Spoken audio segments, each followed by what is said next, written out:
This conference will now be recorded.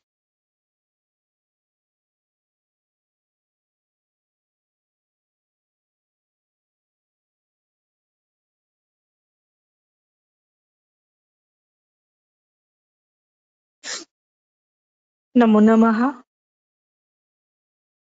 परमायुर्वेद आयोजित व पंचकर्म महर्षी वैद्यराज त्र्यम गोखले पुरस्कृत चरक संहिता अध्यापन तद्विद्या संभाषेच्या 245व्या पुष्पामध्ये आपल्या सर्वांचे सहर्ष स्वागत. आजच्या पुष्पाचे प्रमुख वक्ते आदरणीय गुरुवर्य वैद्यराज अनंत निमकर सर, आपलेही सहृदय स्वागत. आजच्या कार्यक्रमाचा आरंभ आपण धन्वंतरी स्तवनाने करूयात.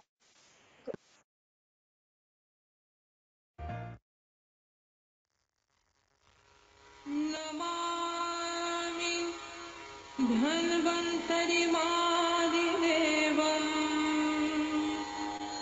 सुरासुरैर्वन्दितपादपद्मम्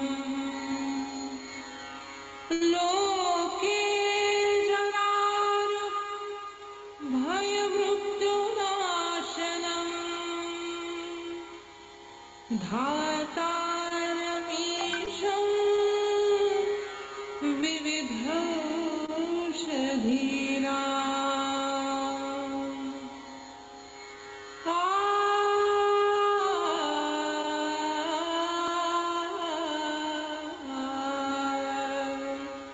शङ्खं चक्रं जलौकाः दधतमृतघटम् चारुदोर्भिश्चतुर्भिः सूक्ष्मत्वचातिहृद्या शुकपरिविलसन् मौलिमं भोजनेत्रम्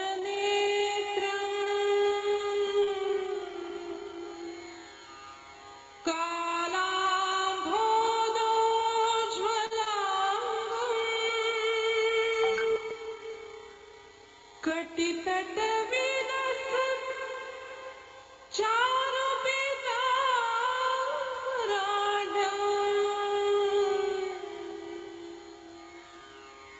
वन्दे धन्वन्तरिं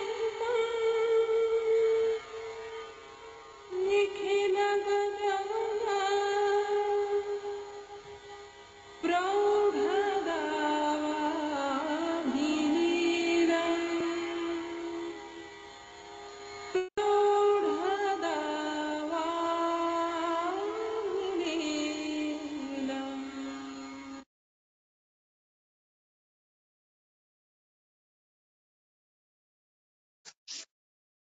धन्यवाद वैद्य महेश. एक सूचना, प्रमुख वक्त्यांच्या सोयीसाठी तसेच त्यांच्या इच्छेने आजचे व्याख्यान हे मराठीतून संपन्न होईल, तरी सर्वांनी सहकार्य करावे ही नम्र विनंती. साताऱ्याचे सुप्रसिद्ध वैद्यराज अनंत निमकर महोदय यांचा परिचय करून देण्यासाठी मी गुरुवर्या वैद्य प्रियदर्शिनी कडूस मॅडम यांना विनंती करते. नमस्कार. परम आयुर्वेद आयोजित पंचकर्म महर्षी एकच त्र्यम सर, तुम्ही कॅमेरा ऑन कराल तुमचा?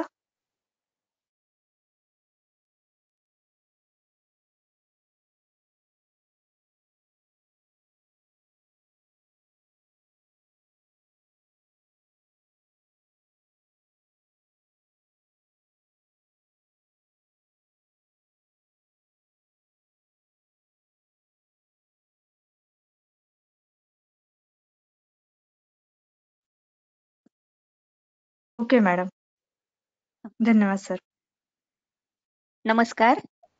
परम आयुर्वेद आयोजित पंचकर्म महर्षी त्र्यम गोगटे स्मृती पुरस्कार प्राप्त उपक्रमांतर्गत आजचे हे 245वे पुष्प आहे आणि त्यासाठी वैद्य अनंत निमकर सर उपस्थित आहेत. मी वैद्य प्रियदर्शनी बापट कडूस त्यांची औपचारिक ओळख करून देते. आयुर्वेदाचार्य झाल्यानंतर गुरूंची म्हणजे वैद्यराज कोल्हटकर सरांची आज्ञा शिरसावंद्य मानून सर पुण्याहून साताऱ्याला स्थायिक झाले आणि गेली 23 वर्ष सातारा आणि पुणे येथे त्यांची आयुर्वेदिक तज्ज्ञ म्हणून कारकीर्द बहरली. साताऱ्यातील अनेक सामाजिक संस्था, शाळा, बँका, वसंत व्याख्यानमाला यामध्ये किंवा आकाशवाणीवरूनही आयुर्वेदावर अनेक व्याख्यानांमार्फत तसंच मोफत चिकित्सा शिबिरांमध्ये उपचार करून सरांनी आयुर्वेदाचा प्रचार आणि प्रसार केला आहे. सर अनेक वर्ष रामकृष्ण मठ सातारा येथे धर्मार्थ चिकित्सालयात मानद चिकित्सक म्हणून तर दूरसंचार विभागात वैद्यकीय अधिकारी म्हणून कार्यरत होते. सरांनी मधुजीवन, आयुर्वेद पत्रिका, वैद्यराज अशा नामांकित मासिकातून आयुर्वेदाबद्दल शास्त्रीय तर सकाळ, दैनिक ऐक्य अशा माध्यमामधून सर्वसामान्यांसाठीही विपुल प्रमाणात लेखन केले आहे. आयुर्वेदिक चिकित्सेसह वनौषधी लागवड आणि औषधी निर्माण या विषयातही सरांचं भरपूर काम आहे. आयुर्वेदीय अर्कशाळा सातारा येथे 1989 ते 1999 अशा प्रदीर्घ कालावधीसाठी सरांनी उत्पादन आणि संशोधन विभाग प्रमुख म्हणून धुरा सांभाळली. अष्टांग आयुर्वेद महाविद्यालयात रसशास्त्र भैषज्य कल्पना या विषयात तर मिटकॉनमध्ये पंचकर्म आणि औषधी निर्माण या विषयांचे विद्यार्थ्यांना त्यांचं मार्गदर्शन लाभले आहे. गेली 20 वर्ष सर श्रमजीवी जनता सहाय्यक मंडळ कोयनानगर सातारा या संस्थेच्या वनौषधी लागवड, वैदू प्रशिक्षण तसेच औषधी निर्माण या प्रकल्पांवर मानद सल्लागार म्हणून कार्यरत आहेत. सरांची समर्थ रामदास स्वामी संस्थान सज्जनगड येथे विश्वस्त म्हणूनही नेमणूक झाली आहे. सर अनेक पुरस्कारांचे मानकरी आहेत. त्यापैकी विशेष उल्लेखनीय म्हणजे वैद्य खडीवाले वैद्यक संशोधन संस्था पुणे यांच्यातर्फे दिला जाणारा वैद्य द वा शेंडे रसौषधी पुरस्कार. या सगळ्या व्यापातही सरांनी कलासक्त स्वभाव जपला आहे. अभिजात शास्त्रीय कलांसाठी वाहून घेतलेल्या पंचम ग्रुप साताऱ्याचे सर संस्थापक सदस्य आहेत. वैद्य गाडगीळ, वैद्य मामा जोशी, वैद्य बागेवाडीकर सर, वैद्य कुर्तडकर सर, दातार गुरुजी, वैद्य हिरलेकर, वैद्य विलास नानल सर अशा दिग्गज गुरूंचे मार्गदर्शन लाभलेल्या या आयुर्वेद पारंगत वैद्यराजांचे व्याख्यान ऐकण्यासाठी आपण सर्वजण खूपच उत्सुक आहोत. त्यातही उदरासारख्या दुष्चिकित्सा व्याधीमधील अनुभविक चिकित्सा या विषयावर सरांचे मार्गदर्शन आपल्याला लाभणार आहे. त्यामुळे हा दुग्ध शर्करा योग जुळवून आणल्याबद्दल वैद्य सारिका आणि वैद्य महेश भुजबळ यांना धन्यवाद देऊन मी सरांना विनंती करते की त्यांनी त्यांच्या व्याख्यानाला प्रारंभ करावा. धन्यवाद.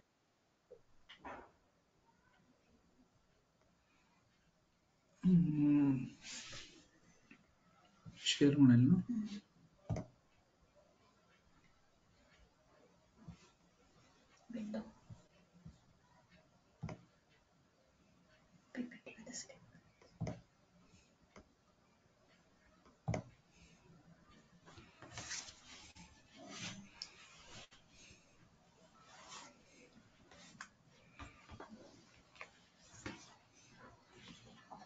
महेश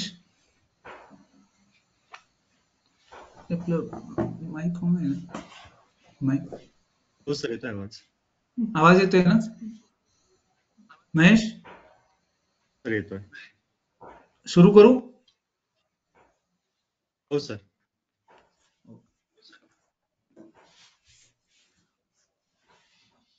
रागादिरोगान् सततानुशक्तान् अशेष काय प्रसृतानुशेषान् औत्सुक्यमोहार्दिदान् जघान यो पूर्ववैद्याय नमोऽस्तु तस्मै. नमस्कार. सर्वप्रथम अशी प्रियदर्शनी म्हटली तसं परम आयुर्वेदचे वैद्य महेश आणि वैद्य सौ सारिका भुजबळ यांनी हा जो योग घडवून आणलेला आहे आणि आपणा सर्वांबरोबर संवाद साधण्याची संधी मला दिलेली आहे, त्याबद्दल या दोघांनाही मी सर्वप्रथम धन्यवाद देतो. आजचा माझा जो विषय आहे उदर आणि अनुभवी चिकित्सा. मला आठवतंय की मी अगदी सुरुवातीला सातारा येथे नव्यानेच वैद्यकीय व्यवसाय सुरू केला होता आणि अगदी सुरुवातीच्याच काही वर्षात माझ्याकडे उदराचे 1-2 रुग्ण आले होते आणि त्यांची चिकित्सा करण्याची संधी मला मिळाली होती. संधी अशा अर्थानं की त्यावेळेला मी अगदी नवखा नुकतीच व्यवसाय सुरू केलेला, माझ्याकडे कोणताही पूर्व रुग्णानुभव हा नव्हता आणि अशा परिस्थितीत सुद्धा केवळ एक आयुर्वेदिक चिकित्सक या क्वालिफिकेशनवर असं म्हटलं तरी चालेल, परंतु आयुर्वेदावरील विश्वासाने रुग्ण माझ्याकडे आले होते. अर्थात कॉलेजमध्ये असताना मी माझे एक गुरु वैद्य कैलासवासी चंद्रशेखर तथा मामा जोशी यांच्याकडे नियमित जात होतो दवाखान्यात. मामांचा उदर चिकित्सेत खूपच मोठा हातखंडा होता आणि तिथं जे काही मी ज्ञान घेतलं त्या ज्ञानाच्या आधारावर मी त्यावेळेला चिकित्सा केली आणि त्याच्यामध्ये यशही मिळवलं. अजूनही मामांकडे घेतलेल्या त्या ज्ञानाचा फायदा हा मला निश्चितच होत आहे. एकंदरीतच उदर म्हणल्यानंतर केवळ पचनाशी संबंधित व्याधी, पोटात पाणी होतंय, स्थानसंश्रय उदरात आहे म्हणून नाव उदर आहे, इतकं हे गणित सोपं निश्चित नाही. सर्व 7ही धातू, 3ही दोष, 13 अग्नी स्रोतस आणि साक्षात ओज किंवा प्राण या सर्वांना व्यापून असणारा असा हा व्याधी आहे आणि त्यामुळेच अष्टौ महारोगात त्याचा समावेश केलेला दिसतो.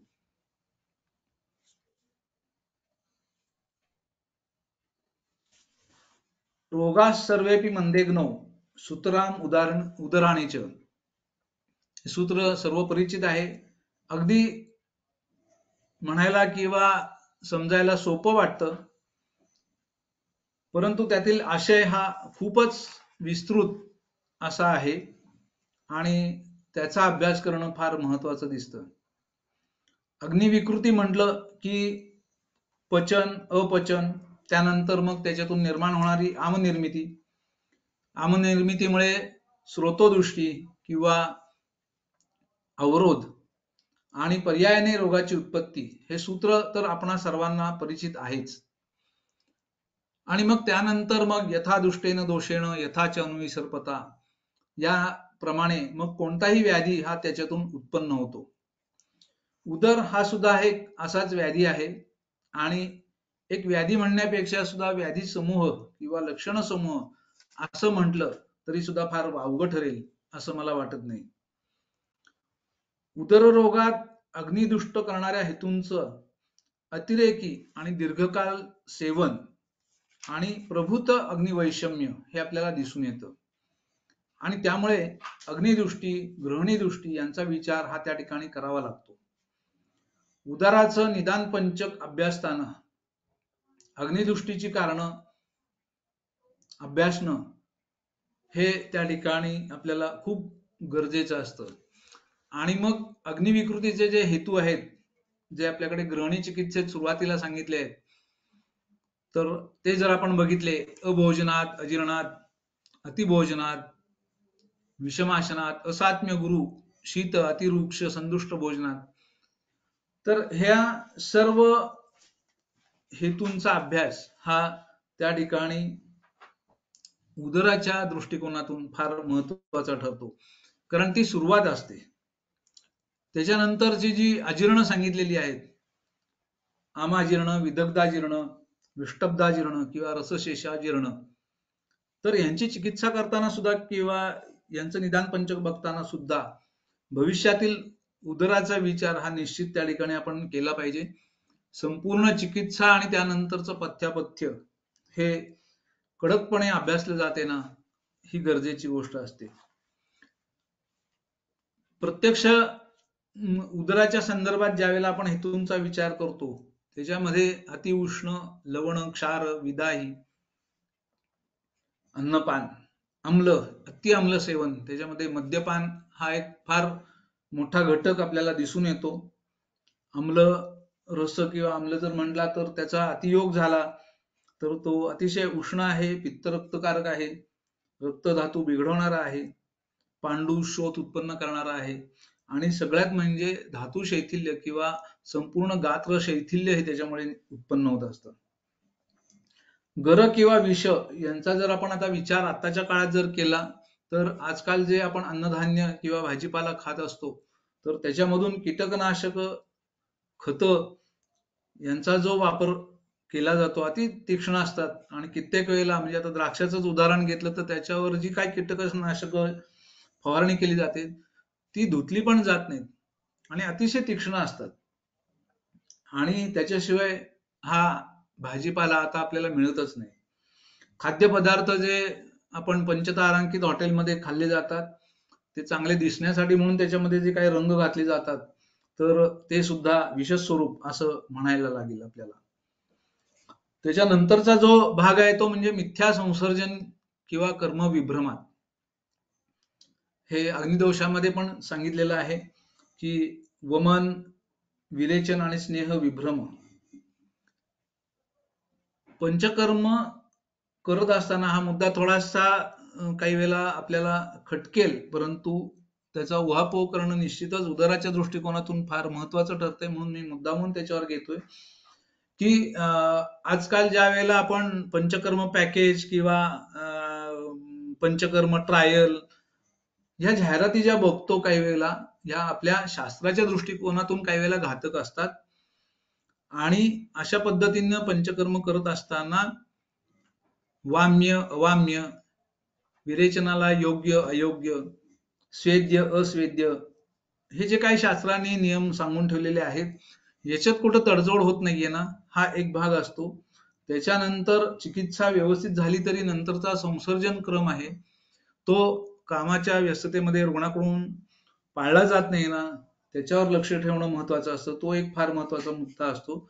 आणि मग अयोग, अतियोग, मिथ्यायोग हे दिसल्यानंतर त्याच्याकडे डोळेझाक होत नाही ना अशा अनेक गोष्टींचा विचार या ठिकाणी आपल्याला करायला लागतो.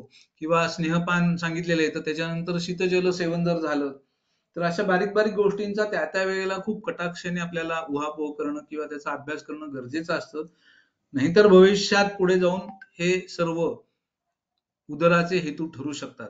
अर्थातच हे म्हणत असताना उदरी रुग्ण हा जर आयुर्वेद वैद्याकडे आला तर रुग्ण इतिहास या स्वरूपात ही माहिती आपल्याला कळू शकेल. अन्यथा दुसऱ्या शास्त्राकडे गेल्यानंतर त्याचं काय होईल हे सांगता येणार नाही.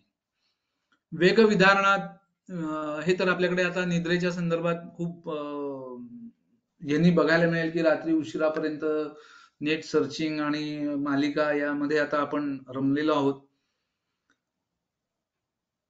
आणि अजून एक महत्वाचा मुद्दा त्याच्यामध्ये वेगविधारणात म्हणून सांगता येईल की एसीचा वापर हा वारेमाप आपल्याकडे सर्वत्र दिसून येतो आणि स्वेद व स्रोतस, अंबू व स्रोतस यांचा अवरोध जो सांगितला आहे तर त्याच्यामध्ये स्वेदावरोध हा या एसीमुळे जर होत असेल तर त्याचा विचार एक करायला लागतो. कारण कित्येक वेळेला असं असतं की मला तंबाखूचं व्यसन नाही, दारूचं व्यसन नाही, मी सगळं व्यवस्थित जेवतो आणि तरी सुद्धा मग मला हे का झालं तर त्या ठिकाणी अशा बारीक सारीक गोष्टींचा विचार करणं फार त्या ठिकाणी महत्वाचं ठरतं. भरपूर जेवल्यानंतर प्रवास आहे, श्रमाची कामं आहेत, मैथून आहेत किंवा अतिचंक्रमण आहेत या गोष्टींचा विचार करायला लागतो. आजकाल तर जर जीवन पद्धती बघितली तर लोक ऑनलाईन काम करता करता जेवतात किंवा जेवता जेवता काम करतात तर हे सगळं कुठेतरी उदराकडे नेणारं निश्चितच ठरेल.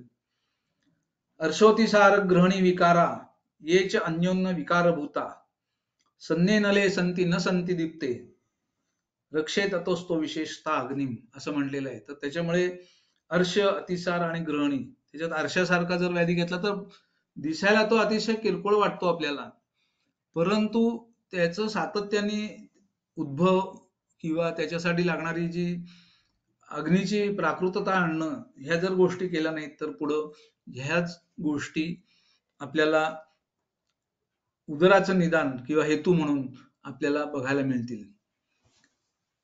याच्यानंतर पूर्वरूप घेतलंय मी. पूर्वरूपामध्ये जी लक्षणं सांगितली आहेत की क्षुम्नाश आहे, चिरात पाकम आहे, विदाह आहे, जीर्णाजीर्णम न जानाती किंवा मल विष आम संचिती यांची अप्रवृत्ती, बलक्षय, आयासेन श्वास. आतापर्यंतच्या अनुभवात असं आहे की पूर्वरूपामध्ये उदराचा रुग्ण हा आलाय असं फार क्वचित घडतं किंवा त्याचं निदान हे क्वचित घडतं. प्राधान्याने जातोदकावस्था येते आणि अगदीच हातापायाच्या काळ्या झाल्यात, पोटाचा नगारा झालाय आणि चालता येत नाही किंवा दम लागतोय किंवा काही खाल्लेलं पचत नाही, तरी सुद्धा या अवस्थेत सुद्धा मांसाहार करणारे पेशंट असतात आणि ते येतात. तर त्याच्यामुळे पूर्वरूप ही समजून घेणं आणि त्याचं प्रबोधन ही या वैद्याने समजून ती त्याला माहितीच असतात, परंतु ती रुग्णाला ज्यावेळेला अजीर्ण किंवा आता म्हटलं तसं आरशोतीसार ग्रहणी आहेत, तर अशा अवस्थेमध्ये रुग्णांना ती समजून सांगणं हेच या ठिकाणी पूर्वरूपाच्या दृष्टिकोनातून महत्वाचं राहतं. त्याच्यानंतर रूपामध्ये आगमानम गमने शक्तीर अशक्तीर दौर्बल्यम दुर्बलाग्निता ही सर्व लक्षणं त्या ठिकाणी सांगितलेली आहेत. याच्यामध्ये आटोप किंवा उन्नत नाभी हे लक्षण प्राधान्याने आपल्याला त्या ठिकाणी दिसतं. अनन्नाभिलाषा, अरोचक, अविपाक, छर्दी ही अन्न व स्रोतदृष्टीची लक्षणं आपल्याला स्पष्टपणे दिसतच असतात, परंतु त्याबरोबरच अतिसृष्टम, अतिबद्धम, कुपितम, अल्पाल्पम, अभीक्षणम, सशब्दम प्राण व स्रोतदृष्टीची लक्षणं आहेत किंवा जिव्हा तालू, ओष्ठ, कंठ, शोष आणि पिपासाती वृद्धी ही उदक व स्रोतदृष्टीची लक्षणे ही सुद्धा त्या ठिकाणी आपल्याला प्रकर्षाने बघायला मिळतात. एकूणच नष्ट चेष्टा, बल आहारा, कृशता, प्रध्मात कुक्षी आणि करपादयो शून्हा किंवा शोथा आणि तोयपूर्ण धृतिस्पर्श ही सर्व लक्षणं ही त्या ठिकाणी आपल्याला उदराच्या ठिकाणी दिसून येतात. संप्राप्तीचा पुढे जाऊन विचार केला तर त्याच्यामध्ये ऋद्वा स्वेदांबू वाहिनी दोषास्रोतांशी संचिता प्राणाग्नी अपानान संदुष्य जनयंती उदरम नृणाम हे म्हटलेलं आहे. किंवा ही दुसरी संप्राप्ती या ठिकाणी सांगितलेली आहे की प्राणाग्नी अपानान संदुष्य मार्गान ऋद्वा, मार्गावरोध जो आहे ऊर्ध्व आणि अधो, आणि त्याच्यानंतर विमार्ग गमन याचा विचार या ठिकाणी संप्राप्तीच्या दृष्टीतून आहे. आणि एकंदरीतच जर संप्राप्तीच्या घटना आपण जर बघितल्या तर त्या या ठिकाणी मी संक्षिप्तपणे मांडलेल्या आहेत की हेतुसेवन होतं सुरुवातीला आणि मग त्याच्यानंतर अग्निदोषामुळे मंदाग्नी आहे, अपचन किंवा अजीर्ण आहे, त्याच्यातून आमनिर्मिती, स्रोतोरोध, बलभ्रंश म्हणजे आमाची जी लक्षणं आहेत ती लक्षणं त्या ठिकाणी दिसतात आणि मग त्याच्यानंतर मलसंचय होतो आणि पुढे संप्राप्ती वाढत जाते.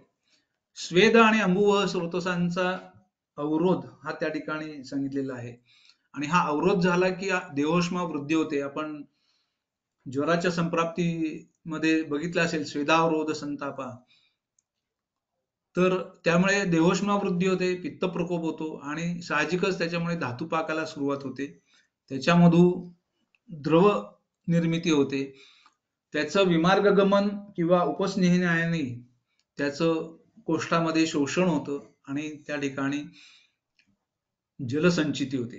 अर्थातच उदराला एक रोगमहिम्ना म्हणू किंवा त्याचं एक व्यवच्छेद निदान व्यवच्छेदक घटना म्हणू की ही जी स्थानसंश्रय आहे किंवा ही जी जलसंचिती आहे ती त्वग मांसांतर स्थानसंश्रयित होते आणि त्याच्यामुळे कुक्षी, अधमान किंवा पोट फुगतंय, उदरवृद्धी आहे असं आपल्याला या ठिकाणी दिसतं. प्राण, अग्नी आणि अपानवायूची दृष्टी आहे, त्याच्यामुळे सुद्धा स्रोतोरोध आहे, दोषांचं विमार्ग गमन होतं आणि पुन्हा ते कुक्षित किंवा उदरामध्ये हे साठले जातात.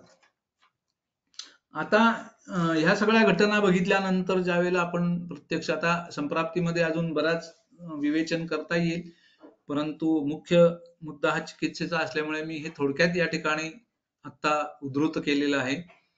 याच्यानंतर ज्यावेळेला प्रत्यक्ष आपण चिकित्सा सुरू करतो त्यावेळेला संक्षेपत क्रियायोगो निदान परिवर्जनम असं सूत्र सगळ्यात पहिल्यांदी आपल्याला बघायला मिळतं. अर्थात उदराच्या बाबतीत मात्र ही जी कारणं सांगितलेली आहेत किंवा हेतू सांगितलेले आहेत ते फक्त टाळून चालणार नाहीत. कारण त्यांचं इतकं प्राबल्य आहे दोषांचं किंवा अग्नी इतका बिघडलेला आहे, विकृत झालेला आहे की हा अग्नी असा अल्पकाळात तो पूर्वस्थितीत येणार नाहीये. आणि त्यामुळे या तीव्र अग्निमांद्याला अनुसरूनच पथ्याला अनन्यसाधारण महत्व हे उदरामध्ये द्यायला लागतं आणि ते दीर्घकाळ पाळणं हे तितकंच महत्वाचं असतं. अर्थातच चिकित्सा सुरू करण्याआधी मुद्दामून हा विषय घेतलाय कारण चिकित्सा सुरू करण्याआधीच स्पष्ट कल्पना पथ्याविषयी ही रुग्ण आणि त्याचे नातेवाईक यांना देणं अतिशय गरजेचं असतं. आणि ती जर दिली नाही तर निश्चितच आपल्या चिकित्सेच्या यशामध्ये कुठंतरी अडथळा हा निर्माण होतो किंवा काहीतरी दूषण आपल्याला वैद्याला हे येऊ शकतं. तर त्याच्यामुळे पाळायला लागणाऱ्या पथ्याविषयी रुग्णाला आणि नातेवाईकांना, रुग्णापेक्षा नातेवाईकांचाच असतो जास्त प्रश्न की अरे काही खायचं नाही आणि फक्त दुधावर राहायचं, माणूस जगणार का? एक रुग्ण होते, त्यांनी मला विचारलं, अहो मी हसले, मी पथ्य सांगितल्यावर. म्हटले अहो मिलिटरी रिटायर मध्ये झाले होते मिलिटरी मधून. ते म्हणले अहो मी आयुष्यात दारू आणि चहा याच्या व्यतिरिक्त दुसरं पेय तिसरं प्यायलेलं नाही आणि तुम्ही मला एकदम शेळी करून टाकताय, दूध प्यायला सांगताय. त्यांना एवढंच सांगितलं की हा जो पथ्याचा भाग मी सांगितलाय हा तुम्हाला आरोग्याकडे नेणारा रस्ता आहे आणि तुम्ही जो रस्ता आतापर्यंत चालत आलाय तो तुम्हाला कुठं घेऊन आलाय हे तुम्हाला आता दिसतच आहे. त्याच्यामुळे काय करायचं हे तुम्ही ठरवा. पण फौजी मॅन होता, त्याच्यामुळे त्यांनी पथ्य अतिशय निकराने पाळलं आणि निश्चितच त्याला खूप चांगलं आरोग्य हे मिळालं. त्यामुळे रुग्णाला याची स्पष्ट सुरुवातीला कल्पना देणं फार गरजेचं आहे. म्हणजे मी तर परीक्षण झाल्यानंतर, रुग्ण परीक्षण झाल्यानंतर चिकित्सा सुरू म्हणजे लिहिण्याच्या आधी सुद्धा पेशंटला बाहेर बसायला सांगते 10 मिनिटं अर्धा तास, तू तुझा वेळ घे, ठरव एकदा हे आपल्याला जमेल ना आणि मग तुझी चिकित्सा मी सुरू करतो. कारण अगदी स्पष्टपणे सांगितलेलं आहे की नाद्याद अन्न आणि जठरी तोयपानांच्या वर्जेत, की कुठलंही इतर अन्न आणि पाणी हे या उदराच्या रुग्णांना अजिबात द्यायचं नसतंय, पूर्णपणे वर्ज्य आहे.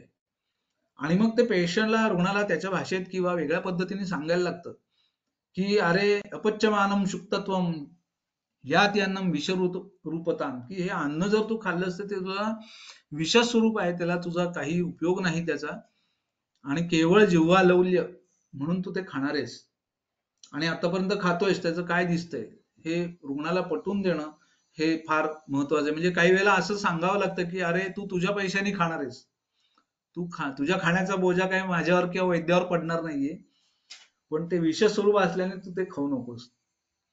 याच्यामध्ये आपण जर बघितलं तर प्रयोगाणांच्या सर्वेषाम अनुक्षीरम प्रयोजे स्थैर्यकृत सर्व धातूनाम बल्यम दोषानुबंधरूत. क्षीराला किंवा गोदुग्धाला अतिशय महत्व हे शास्त्रकारांनी त्या ठिकाणी दिलेलं आहे.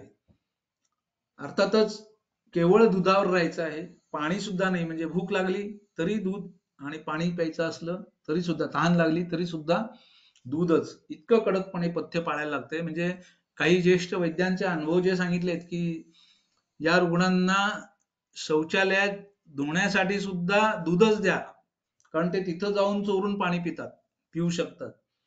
इतकं कडकपणे पथ्य पाळणं हे त्या ठिकाणी गरजेचं आहे. दूध हे ज्या वेळेला सांगतात त्यावेळेला इतकं त्याचं मार्मिकत्व आपल्याला दिसून येईल की दूध हे सगळ्यात पहिल्यांदा विरेचन गणात आलेलं आहे. की उदराची जी चिकित्सा सांगितलेली आहे की नित्यमेनम विरेचे, तर हे विरेचन गणात आलेलं आहे. सात्म्य आहे, जीवनीयानाम प्रवरम म्हटलंय, त्याच्यामुळे बल्य, बृहणीय, वयस्थापन, जसा आजार किंवा व्याधी हा चिरकारी होत जातो तसं बलक्षय हा त्या ठिकाणी सांगितलेला आहे. तर त्यामध्ये हे उपयुक्त आहे. हृदय आहे बल्य आहे, पुष्टिद आहे आणि मूर्छा भ्रम हर म्हणून सांगितलेलं आहे.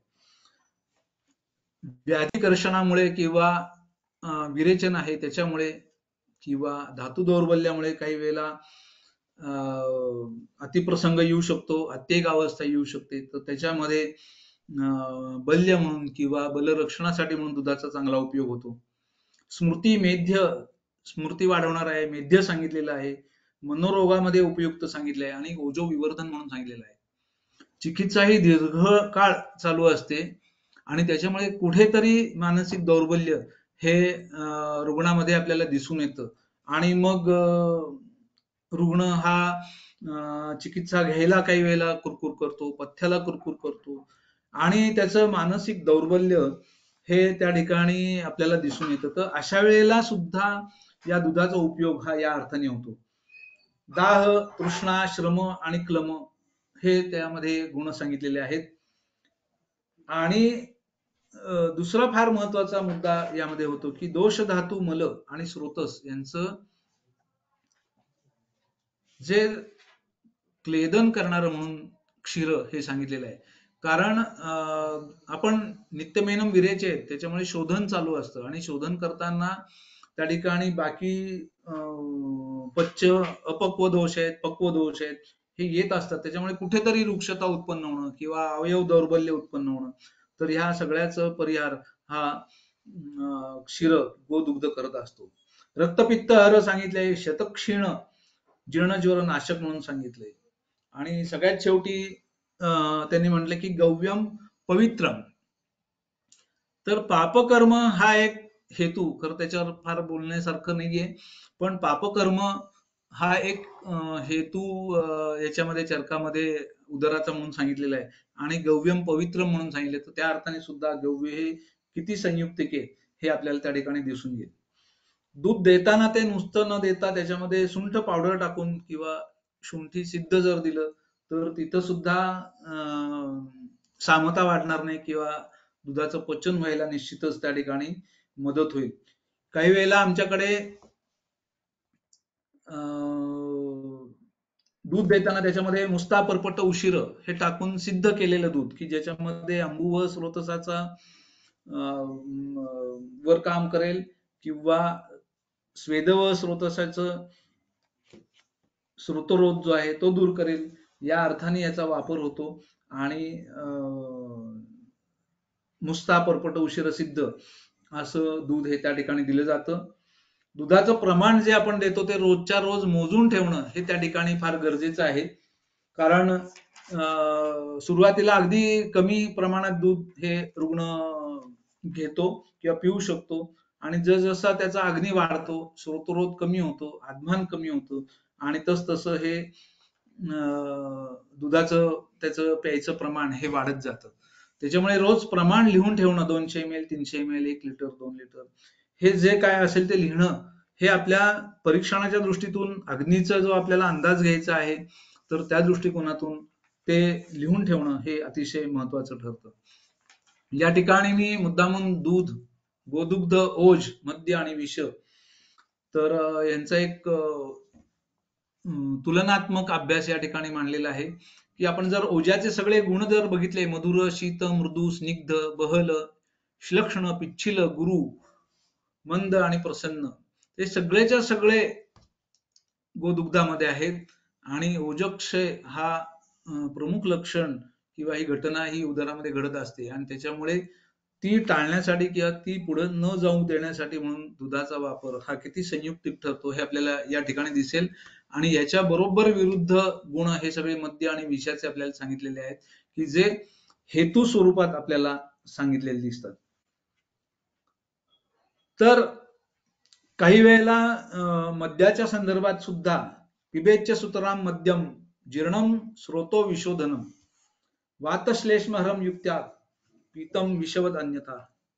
मद्याच्या बाबतीत सुद्धा काल, वय, दोष, प्रकृती अशा अनेक गोष्टींचं परीक्षण करून आणि मग त्याची मात्रा ठरवून मद्यपान किंवा मद्य सेवन किंवा कुठल्या प्रकारचं मद्य आहे, पिष्टमय पदार्थाचं आहे का, शर्करेचं आहे का, फलासव आहे का, हे बघून मग त्याचं पेय हे सांगितले आहे. पण हा जर नियम जर पाळला नाही तर मात्र ते विषवद अन्यथा असं म्हटलेलं आहे. पण उदराच्या काही अंतिम अवस्थेमध्ये की स्रोतोरोध प्रचंड आहे आणि काही करून हा स्रोतोरोध आपल्याला मोडायचा आहे, तर अशा ठिकाणी काही वेळेला विष आणि मद्याचा वापर हा अगदी म्हणजे रुग्णाची आणि नातेवाईकांची कन्सेंट घेऊन द्या आणि असा उल्लेख हा आपल्याकडे सुद्धा आलेला आहे. तर या दुधाच्या महत्वानंतर जर पुढचा जो मुद्दा येतो तर तो म्हणजे चिकित्सेचा. तर त्याच्यामध्ये दोषाती मात्रोपचयात स्रोतो मार्ग निरोधनात संभवंती उदरम तस्मात नित्यमेनम विरेचेत. आणि विरेचन द्रव्य जर आपण म्हटलं तर पक्तव्यम यद अपक्वम वा मलादी द्रवताम नयेत रेचेत्यपि तज्ञेयम रेचनम त्रिवृतापि. दोषांचं प्रभुतत्व त्या ठिकाणी आहे, द्रव स्वरूपात दोष आहेत आणि उन्मुखत्व आहे.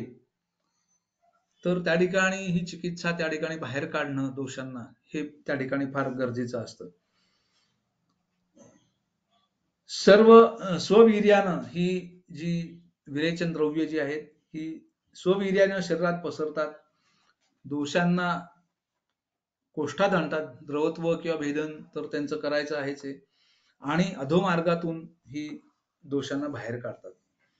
या ठिकाणी मुळात दुष्ट दोष हे प्रभूत मात्रेत आहेत, ते द्रव स्वरूपात सुद्धा आहेत आणि त्यामुळे या ठिकाणी स्नेहन किंवा स्वेदन अशा पूर्वकर्माची आवश्यकता ही त्या ठिकाणी राहत नाही. आणि वातानुलोमन, स्रोतशोधन आणि वातानुलोमन या दृष्टिकोनातून विरेचन चिकित्सा ही त्या ठिकाणी महत्वाची ठरते. अग्निमांद्य द्रव अथवा जलस्वरूपात संचित झालेले दोष, धातूंची असंहनता याचा जर विचार केला आपण तर त्या ठिकाणी वमन किंवा विरेचन, वमन किंवा बस्ती या चिकित्सांपेक्षा सुद्धा विरेचनाला का महत्व दिले आहे दोष शोधनासाठी हे आपल्याला या ठिकाणी दिसून येतं. मुळातच हा अग्निविकृतीशी संबंधित असा व्याधी आहे आणि त्याच्यामुळे पाचक पित्त, त्याची विकृती, त्याचे वाढलेले द्रवत्व आणि पर्यायानं ग्रहणी यांचा जर आपण विचार केला तर विरेचनच का किंवा विरेचनाच उपयुक्तता काय, तर हे विरेचनाचं श्रेष्ठत्व आपल्याला त्या ठिकाणी दिसून येतं. विरेचनामुळे दूषित पित्ताचं शोधन होतं आणि पित्ताचं शोधन झालं की देहोष्मा जो वाढलेला आहे तर हा देहोष्मा हा कमी व्हायला मदत होते किंवा कमी होतो. देहोष्मा कमी झाला की धातुपाक प्रक्रिया मंदावते आणि धातुपाक प्रक्रिया मंदावली की साहजिकच जसं संचित मलाचं निर्गमन विरेचनामुळे होतंय तसं नवीन उत्पन्न होणारी जी जल निर्मिती आहे किंवा दोष निर्मिती आहे ती आपोआप कमी होते आणि कुठेतरी संप्राप्ती भंगाला ही त्या ठिकाणी सुरुवात होते. त्याच्यामुळे विरेचनाचं श्रेष्ठत्व हे आपल्याला त्या ठिकाणी निश्चितच मानावं लागेल. अर्थातच विरेचन द्रव्य निवडत असताना रुग्णबल, धातुबल, जलसंचितीचं प्रमाण, दोष प्राबल्य आणि अन्य जे व्याधिसंकर असतील किंवा अन्य उपद्रव असतील, लक्षणं असतील, या सर्वांचा विचार करूनच आपल्याला विरेचन द्रव्य किंवा त्याची मात्रा विशेषता ही आपल्याला ठरवायला लागते. विरेचन द्रव्य किंवा तीक्ष्ण विरेचन शोधन असं जर आपण म्हटलं तर आपल्याला जयपाळ हे लगेचच डोळ्यासमोर येतं. अतिशय तीक्ष्ण, उष्ण, गुरुदीपन सगळे गुणधर्म या ठिकाणी दिलेले आहेत असं हे द्रव्य आहे. हे द्रव्य वापरताना किंवा त्याचा कल्प वापरताना आपल्याला त्यात जयपाळाची मात्रा किती जाणार आहे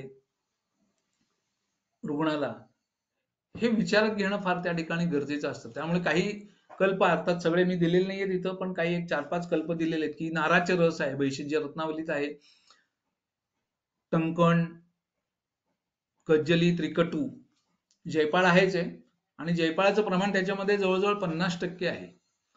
उदावर्तातील योगरत्नाकरातला पाठ आहे, त्याच्यामध्ये हीच द्रव्य आहेत, पण जयपाळाचं प्रमाण 14% आहे. त्याच्यामुळे पाठ कुठला आहे नुसतं नाव घेऊन चालणार नाही आपल्याला. किंवा अशोकंचुकी रसचंडांशू मधला जर बघितला आपण तर त्याच्यामध्ये बचनाक, टंकण, हरताळ, त्रिफळा, त्रिकटू अशी द्रव्य आपल्याला त्या ठिकाणी दिसतात. आणि इच्छाभेदी जर बघितली तर त्याच्यामध्ये वैशेज्य रत्नावलीतच एका पुढे एक 3 पाठ आलेले आहेत. एका पाठामध्ये 37% जयपाळ आहे, एका पाठामध्ये 12.5%, तर एकात 64% जयपाळ हे त्या प्रमाणात आपल्याला सांगितलेले आहे. अर्थातच हे जर कल्प आपण जर बघितले तर महामृत्युंजय रस आपण बघितला तर त्याच्यामध्ये सोमल, हरताळासारखी द्रव्य आहेत किंवा बचनाग आहे. इच्छाभेदीच्या सुद्धा काही पाठामध्ये बचनाग आहे. आता मुळातच आधी धातुपाक आहे, धातू दौर्बल्य आहे, धातू शैथिल्य आहे, तर मग अशा वेळेला आपण हरताळ, सोमल यांच्यासारखं द्रव्य वापरायची का नाही, हा त्यावेळेला वैज्ञानिक घ्यायचा निर्णय असतो. आणि काही वेळेला बऱ्याच वेळेला इतक्या तीव्र विरेचकाची आवश्यकता असतेच असं नाही. तर त्याच्यामुळे द्रव्य निवडताना सुद्धा या बाकीचे जे त्याच्यामध्ये घटक आहेत किंवा जयपाळाचं जे प्रमाण आहे यांचा अभ्यास करणं हे त्या ठिकाणी अतिशय महत्वाचं ठरतं. टंकणासारखं द्रव्य आपण जर बघितलं तर टंकण हे भेदी आहे आणि वन्नीकृत म्हणून त्याचं वर्णन आलेलं आहे. आपण एरवी सुद्धा टंकण हे कॅटॅलिक एजंट म्हणून वापरतो. तर त्याच्यामध्ये वन्नीकृत, हृदय आणि वातश्लेष्म हर असं त्याचं वर्णन आलेलं आहे. त्याच्यामुळे टंकणचा विचार हा वेगळ्या अर्थाने या उदरचिकित्सेत आपल्याला करता येतो. परंतु हरताळ आणि सोमल यांचं कल्प आपण वापरायचे का हा विचार निश्चितच आपल्याला करायला लागतो. त्याच्यामुळे माझ्या व्यवसायामध्ये मी आतापर्यंत जयपाळाचे कल्प खूप कमी वापरलेले आहेत आणि अभयादी मोदकाचा मात्र वापर हा मी कायम करत असतो. आयुर्वेद सार संग्रह मधला हा पाठ आहे. हरितकी, आमलकी, सुंठ, मिरे, पिंपळी, पिंपळमूळ, मुस्ता, विडंग, त्वक आणि तमालपत्र 1 भाग, दंती 2 भाग, त्रिवृत 8 भाग, शर्करा 6 भाग आणि मधु यथावश्यक. आता त्रिवृत जर म्हणलं तर सुख विरेचनानाम त्रिवृत असं म्हणलेलं आहे, म्हणजे अग्रेय संग्रहात की विरेचनामध्ये श्रेष्ठ द्रव्य हे त्रिवृत सांगितलेलं आहे. भेदनीय गणात आलेले किंवा सुश्रुताच्या अधोभाग हर गणामध्ये ते आलेलं आहे. उष्ण, रुक्ष, लघु, कटु विपाकी असं हे द्रव्य आहे आणि शोथग्न म्हणून सांगितले आहे, उदरग्न म्हणून सांगितलेलं आहे.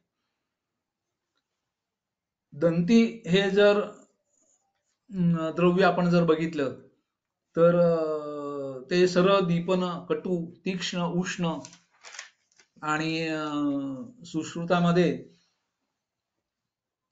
अधोभाग दोषहर किंवा पित्तास्त्र कफ दोषजित असं त्यांनी त्याच्यामध्ये म्हणलेलं आहे. तर असा हा जो पाठ आहे त्याच्यामध्ये त्याची जर फलश्रुती आपण जर बघितली तर त्याच्यामध्ये ज्वर, मंदाग्नी, विदाह, प्लिहा, मेह, आधमान, मूत्रकृच्छ्र आणि उदर याच्यामध्ये आधमान, मेह किंवा मंदाग्नी हे सगळे जर बघितलं तर सर्व स्रोतोरोध आणि आमसंचिती हे सर्व घालवणार असं हा कल्प या ठिकाणी आपल्याला बघायला मिळेल.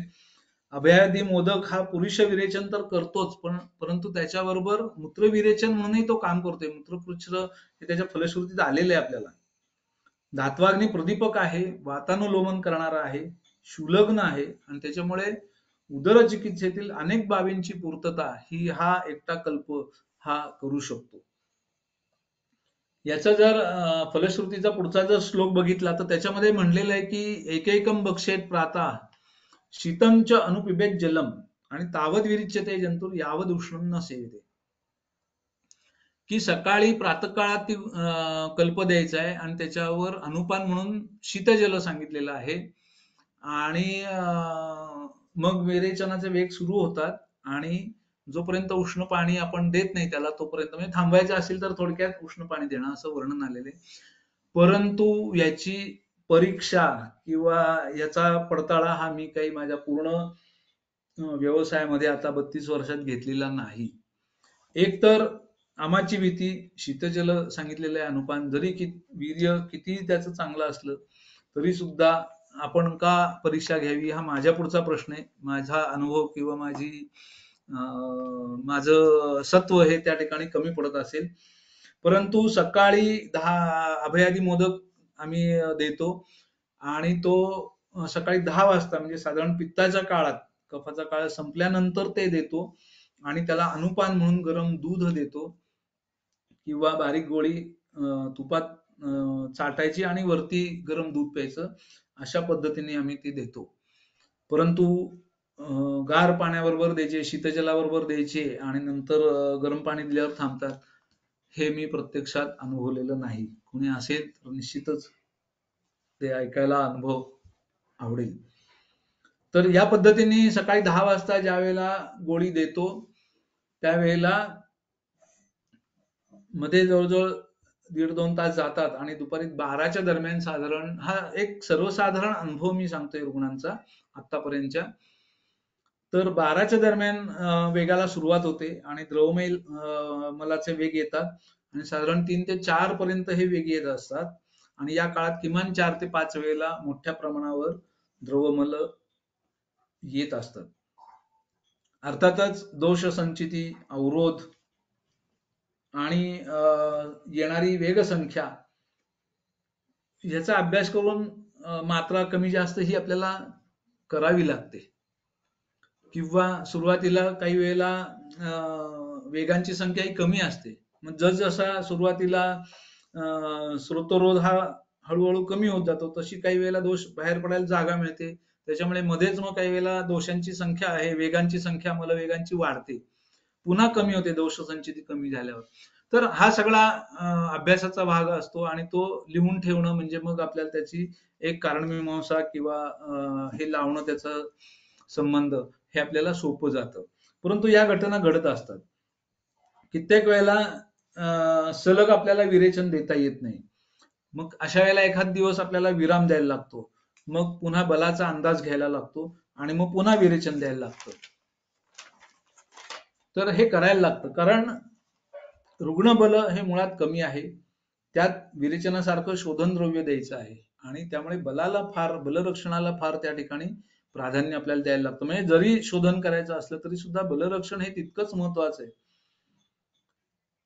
त्यामुळे हृदयावर अतिरिक्त ताण येऊ नये, मूर्छा, भ्रम इत्यादी उपद्रव हे त्या ठिकाणी उद्भवू नयेत यासाठी म्हणून मग रुग्णाला सुच्छेखर आणि लक्ष्मीविलास गुटी नारदीय यांचं चाटण हे आल्याच्या रसातून मुहुर्मुहू हे आम्ही देत असतो.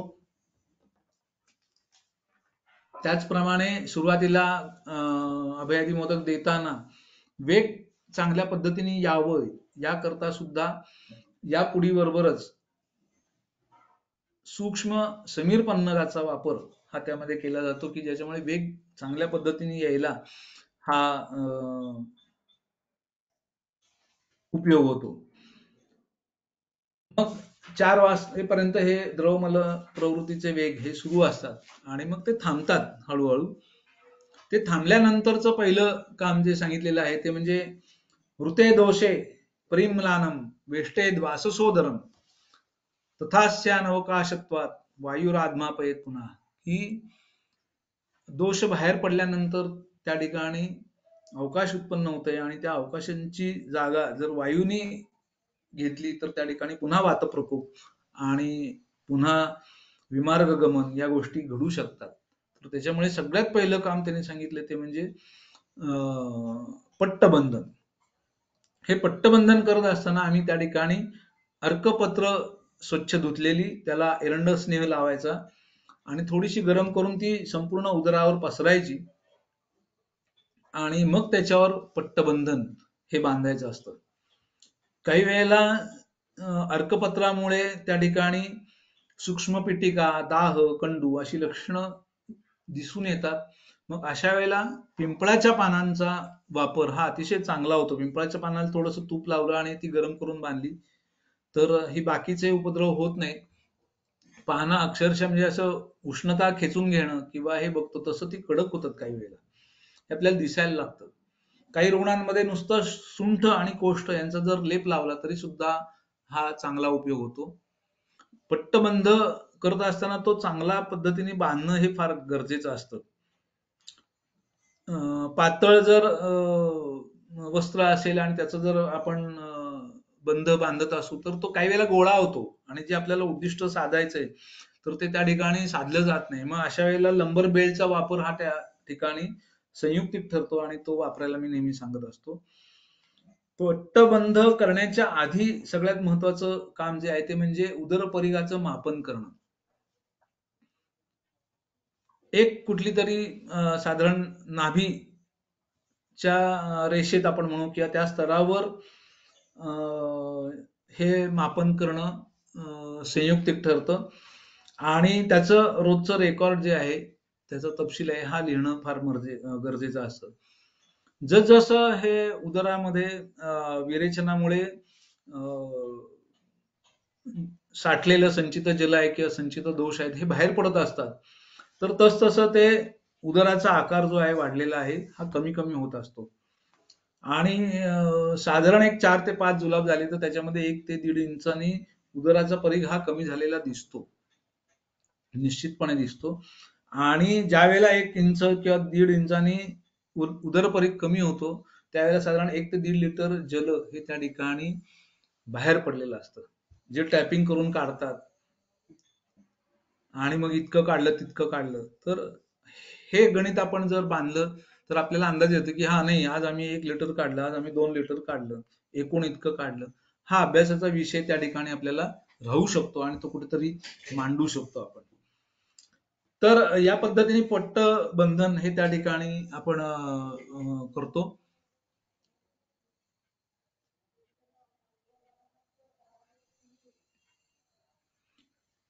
त्याच्यानंतर वेग थांबल्यानंतर मग त्याला दूध हे दिलं जातं. आता मगाशी सांगितलं तसं की जे दौर्बल्य येणार आहे किंवा ज्याला आपण म्हणू की धातू दौर्बल्य असेल, शैथिल्य आहे तर आणि रुग्ण दमतो तर त्याला अतिशय तृप्त करणं किंवा तर्पण करणं या अर्थाने आपल्याला दुधाचा उपयोग त्या ठिकाणी, अर्थातच ते सिद्ध दूध आहे हे आपल्याला आपण त्या ठिकाणी देतो. काही रुग्णांमध्ये आम्ही कुमारी स्वरस मधला जो गर असतो कोरफडीचा तर हा अगदी 1 वाटीभर त्याला खायला देतो.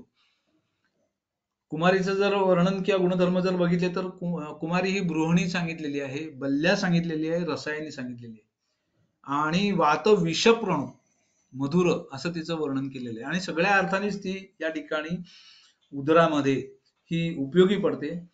अर्थातच ती भेदिनी म्हणून सांगितलेली आहे, परंतु भेदिनी असून सुद्धा पुन्हा द्रवमल वेग सुरू झालेत असं कधी आतापर्यंत आढळून आलेलं नाहीये. उलट आपण ज्याला हे म्हणतो की पोट भरीला किंवा पोट एकदम हलकं झाले, जुलाब झाले, काही खाल्लेलं नाहीये तर त्यावेळेला अस्वस्थता असते, उदरयरती. तर हे लक्षण दूर व्हायला आणि पेशंट शांत व्हायला खूप चांगला उपयोग या कुमारी स्वरसाचा किंवा कोरफडीच्या घराचा हा त्या ठिकाणी दिसून येतो. अर्थातच हे जे विरेचन आहे हे आपल्याला सातत्याने देता येत नाही. प्रधान विरेचन चिकित्सा ही जी आहे ही दीर्घकाल आपण देऊ शकत नाही. अवयव दौर्बल्य आहे, सार्वदेहिक दौर्बल्य आहे, इंद्रिय दौर्बल्य आहे आणि या सगळ्याचा जर विचार केला तर काही वेळेला असं होतं की राजयक्ष्मा चिकित्सेत जसं म्हटलंय की बलम तस्य वीट बलम, तर त्याच्यामुळे तिथं विरेचन किंवा मलाचं शोधन करू नका, जे काय ताकद आहे ती त्याच्यावर आहे. तर तशीच अवस्था काही वेळेला या उदररोगात येते आणि एकदम दोष बाहेर काढले आपण तर ते काही वेळेला तो प्रयत्न आपल्याला जीवावर बेतू शकतो आणि असे अनुभव दिसून येतात. त्याच्यामुळे मध्ये मध्ये जरा दीपन, आमपाचन, स्रोतविशोधन, अनुलोमन यांचा विचार करून मग चिकित्सा करावी लागते. दोषांचा उत्क्लेश किंवा म्हणजे काही ठिकाणी आम वाढेल का काय याचा सुद्धा विचार करायला लागत नाही, म्हणजे करावायचा नसतो. केवळ दीपन द्या, शोधन हा त्या ठिकाणी नंतरचा विषय राहतो. अर्थातच हे त्या त्या वेळेला घ्यायचे निर्णय असतात वैद्यांनी आणि म्हणूनच वैद्याच्या चतुष्पादामध्ये प्रतिपत्तिमान जे म्हटलंय ते त्या अर्थानेच म्हटलेलं आहे. तर त्यामुळे दीपन, पाचन, स्रोतोविशोधन, अनुलोमन यांचा विचार करून ही चिकित्सा आपल्याला करावी लागते. दोषांचा उत्क्लेश किंवा संचिती ही त्या ठिकाणी पूर्णपणे गेलेली नसते. त्याच्यामुळे एकीकडे पाचन, एकीकडे शोधन ही दोन्ही काम आपल्याला दीर्घकाळ ही त्या ठिकाणी सुरू ठेवावी लागतात. आणि या दृष्टिकोनातूनच एक फार महत्वाचा कल्प तो म्हणजे गोमूत्र हरितकी हा त्या ठिकाणी उपयुक्त पडतो. हरितकी ही दीपनी, पाचनी, लघु, उष्ण आणि सगळ्यात महत्वाचं म्हणजे स्रोतो विबंध दूर करणारी आहे. प्राणदा दोषे विबद्धे संप्रवर्तनी आपल्याला आमती सारामध्ये चिकित्सेच्या ह्याच्यात सांगितलेलं आहे की सुरुवातीला विबद्धमाना प्राग दोषा की जे विबद्ध दोष आहेत तर यांना त्यांचं संप्रवर्तन करणारी अशी ही हरितकी सांगितली आणि तीच घटना या ठिकाणी उदरामध्ये घडत असते. तर त्यावेळेला ती दोषांना बाहेर काढणं आणि विबंध मोडणं याच्यासाठी ती उपयोगी पडते. आणि चिकित्सेमध्ये उदराच्या वारंवार हरितकी सहस्रम वा गोमूत्रेण पयोनुपहा किंवा सगुडाम अभयाम वापी गोमूत्रेण अभियाम वापी तर असे उल्लेख आलेले आहेत. तर याच्यामध्ये प्लिहोदरामध्ये सांगितले की रोहितक आणि हिरडा 7 दिवस गोमूत्रात भिजत ठेवा. तर गोमूत्राचा त्याच्या जोडीला उपयोग हा त्या ठिकाणी अतिशय महत्वाचा ठरतो. अपाम दोष हरण्य आदौ प्रदद्याद उदकोदरे मूत्रयुक्त आणि तीक्ष्णानी विविध क्षारवंतीच किंवा मूत्राने अष्ट उदरीणाम सेके पाण्याचे योजेत. तर तीक्ष्ण, उष्ण आणि मूत्र आणि पुरुष या दोघांचंही शोधन करणं, विरेचन करणं हे काम गोमूत्र करत असतं. आणि क्षारधर्मी आहे परत ते, त्याच्यामुळे भेदन हे काम त्या ठिकाणी होत असतं. सुरुवातीला काही वेळेला ताजं गोमूत्र रुग्णाला तसंच पाजण्याचा प्रयत्न केला, परंतु तो प्रत्येक वेळेला शक्य असतोच असं नाही. दीर्घकाल तो साधता येतो असंही नाही. आणि मग त्याच्यामध्ये काही वेळेला छर्दी, उल्हास अशी लक्षणं किंवा असा उपद्रव त्या ठिकाणी दिसतो की जो पुन्हा मूळ चिकित्सेला बाधाकारक ठरतो. ताज्या गोमूत्राची उपलब्धता हा सुद्धा एक शहरी भागात फार अवघड विषय असतो आणि त्याच्यामुळे मग हा जो कल्प आहे हा अतिशय संयुक्तिक वाटतो की गोमूत्र हरितकी बाळ हिरड्याच्या चूर्णाला गोमूत्राच्या 7 भावना द्यायच्या आणि जवळजवळ 5 ते 7 पट गोमूत्र हे त्याच्यामध्ये जिरवलं जातं आणि त्याच्या भावना रोज चालू असतात. आणि याच्यामध्ये एक काळजी घ्यायला लागते की भावना संपल्यानंतर ज्या वेळेला द्रव्य वाढायला लागतं त्यावेळेला ते साधारण ओलसर असतानाच पटापट त्याच्या गोळ्या करणं हे गरजेचं असतं. हे मुद्दामून सांगतो या ठिकाणी जे करणार आहेत त्यांच्यासाठी. अन्यथा ते जर वाढल्यानंतर तुम्ही जर गोळ्या करायचं असं जर म्हटलात तर अक्षरशः सिमेंट सारखा त्याचा दगड होतो. त्याच्यामुळे ही काळजी घेऊन त्या गोळ्या करायला लागतात. अर्थात याच्या सेवनामुळे कुठेही जुलाब अतिरिक्त होत आहेत किंवा विरेचनाचे वेग येत आहेत असं नसतं, परंतु स्रोतशोधन आणि आमपाचन हे मात्र त्या ठिकाणी निश्चित चांगल्या पद्धतीनं साधलं जातं. अजून एक वापरातलं द्रव्य म्हणजे कडू इंद्रावण आहे. तवाक्षी तिक्तम पाके कटू सरम लघु वीर्योष्ण कामला पित्त कफप्लिहो दरापाहन. अतिशय हे सुद्धा तीक्ष्ण, उष्ण परंतु लघु आणि रुक्ष असं हे द्रव्य आहे. अंतःकोष्ठातील स्रोतोमुखांचं विशोधन करून दोषसंघात बाहेर काढून टाकण्याचं काम हे नेहमी इंद्रवारुणी करत असते. वृक्ष असल्यामुळे क्लेद शोषणाचं काम करते.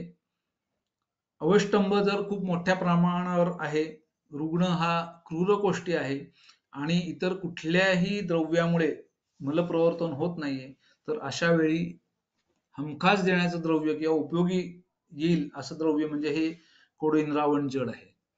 आणि याचा अनुभव मी अनेक रुग्णांमध्ये घेतलेला आहे. अर्थातच हे वृक्ष तीक्ष्ण आहे, त्याच्यामुळे काही वेळेला वातवृद्धी होण्याची शक्यता असते. ते घेतल्यावर काही वेळेला उदरशूल हे लक्षण बऱ्याचदा दिसतं आणि म्हणून मग त्याला अनुपान म्हणून घृताची किंवा उष्ण जलाची योजना केली जाते. आणि पोटात दुखलं तर मग ओवा बडीशेप असं काहीतरी त्याच्याबरोबर खायला सांगायला लागतं. याची मात्रा सुद्धा अतिशय कमी असते, अगदी हरभऱ्याच्या डाळी एवढी खूप पुरेशी होते. कोष्टानुसार ती कमी अधिक करता येते आणि वेगसंख्येनुसार आपल्याला त्याचा डोस कमी जास्त करायला लागतो. मग प्रांडा सेंदव, बाळिरड्याचं चूर्ण आणि सेंदव यांच्या मिश्रणातून किंवा आरगवत कपिला यांच्या मिश्रणातून हे दिलं तर त्याचा एक चांगला उपयोग आपल्याला दिसून येतो. उदरी रुग्णास विरेचन पूर्व कर्म म्हणून आपण स्नेहन स्वेदन हे काही करत नसतो, निषिद्ध आहे. आणि त्यामुळे दोषांचं विच्छेदन, क्लेदन किंवा स्रोतसांना मार्दवता आणणं ही जी शोधनाला अपेक्षित त्या वेळेची जी गरज असते किंवा कार्य करायची असतात, ही कार्य त्या ठिकाणी होत नाहीत आणि दीर्घकाळ चिकित्सा विरेचनाची चालू असते. तर अशा वेळेला मगाशी म्हणतात तसं की इंद्रिय दौर्बल्य आहे किंवा अवयव दौर्बल्य आहे, त्या ठिकाणी होऊ नये आणि ही मार्दवता राहावी म्हणून मग काही वेळेला ह्याच्यासारखं आरगवदासारखं द्रव्य जे आहे की जे मधुर आहे, स्निग्ध आहे आणि दोषांना बाहेर काढून टाकणार आहे, मग ते पक्व असू देत अपक्व असू देत, तर असं जरा सौम्य द्रव्य आरगवद हे आपल्याला त्या ठिकाणी वापरायला लागतं. तर विरेचनानंतर याच्यामध्ये अजून काही द्रव्य आपल्याला निश्चितपणे सांगता येतील, परंतु आपण थोडंसं पुढे जाऊया की चिकित्सा द्रव्य आपण ज्या वेळेला निवडतो पुढे जाऊन प्रधान चिकित्सा किंवा संप्राप्ती भंगाच्या दृष्टिकोनातून, लक्षणांच्या दृष्टिकोनातून, तर त्यावेळेला सामान्य द्रव्य निवडताना मात्र आपल्याला या गोष्टींचा विचार करायला लागतो, तो म्हणजे अग्निदीपन. मग अग्निदीपन म्हणल्यानंतर तो जाठराग्निदीपन आहे, धात्वाग्निदीपन आहे आणि विशेषतः अपमहाभूताग्नी याचं वर्धन आहे किंवा त्याचं दीपन आहे, याचा विचार हा आपल्याला त्या ठिकाणी करायला लागतो. स्रोतोविशोधन, धातू पोषण, धातू स्थिरीकरण यांचा विचार हा त्या ठिकाणी महत्वाचा ठरतो. धातू निर्मितीकर भाव हे जे सांगितलेले आहेत, तर त्याच्यामध्ये स्रोतस आहेत, त्यांची मूलस्थान आहेत आणि मग त्यांची रचनात्मक दृष्ट्या किंवा कार्यात्मक दृष्ट्या ती सक्षम करणं, प्राकृत करणं हे उद्दिष्ट आपल्या पुढं हे सतत आव्हान असतं. याच्यामध्ये नेहमीच्या वापरातील माझी जी पुडी आहे, तर त्याच्यामध्ये आरोग्यवर्धिनी, हिंगाष्टक चूर्ण आणि शंखभस्म आणि त्याचं अनुपान आहे ते म्हणजे घृत किंवा त्याच्यामध्ये काही वेळेला अद्रक स्वरस हे सुद्धा अनुपान वापरलं जातं. रुग्ण हा केवळ दुग्धाहारावर असतो, परंतु त्याची जी नेहमी जेवायची जी वेळ असते किंवा खाण्याची आहार घेण्याची जी वेळ असते, त्या वेळेतच ही पुडी मी घ्यायला सांगतो. तशा वेळा त्याच्यावर लिहून द्यायला जातात आणि रुग्णाचा चिकित्सा पश्चात किंवा काही कालानंतर ज्या वेळेला त्याचा इतर आहार, मग तो लघु असू दे, पथ्याचा असू दे, तो जर सुरू झाला तर मग जेवणानंतर ही पुडी द्यायला सांगतो. आरोग्यवर्धिनीचा जर विचार केला तर अक्षरशः व्याधी प्रत्यनिक अशा स्वरूपात ही या ठिकाणी उदरामध्ये, उदराच्या चिकित्सेमध्ये उपयुक्त ठरते.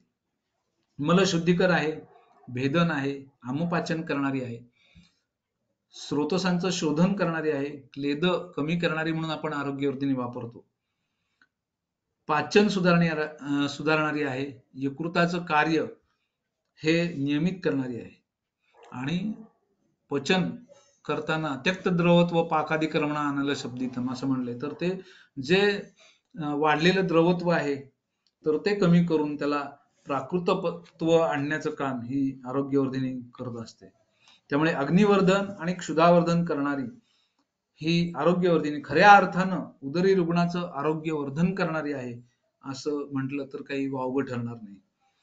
यातील मुख्य घटक जो कुटकी आहे तो सुद्धा दोष दुष्ट संघाताचं भेदन करणार आहे आणि त्यांना अधोमार्गातून बाहेर काढणार असं हे द्रव्य त्या ठिकाणी म्हणता येईल. काही वेळेला या उदराबरोबरच मूत्रकृच्छ्र हे लक्षण बऱ्याचदा त्याच्या जोडीला दिसतं आणि अशा वेळेला मग मात्र त्या ठिकाणी हिंगाष्टक चूर्ण आहे त्याच्याऐवजी हिंगू द्विरुत्तर चूर्ण, चरकाच्या त्रिमर्मीय चिकित्सेमध्ये ते आलेलं चूर्ण आहे.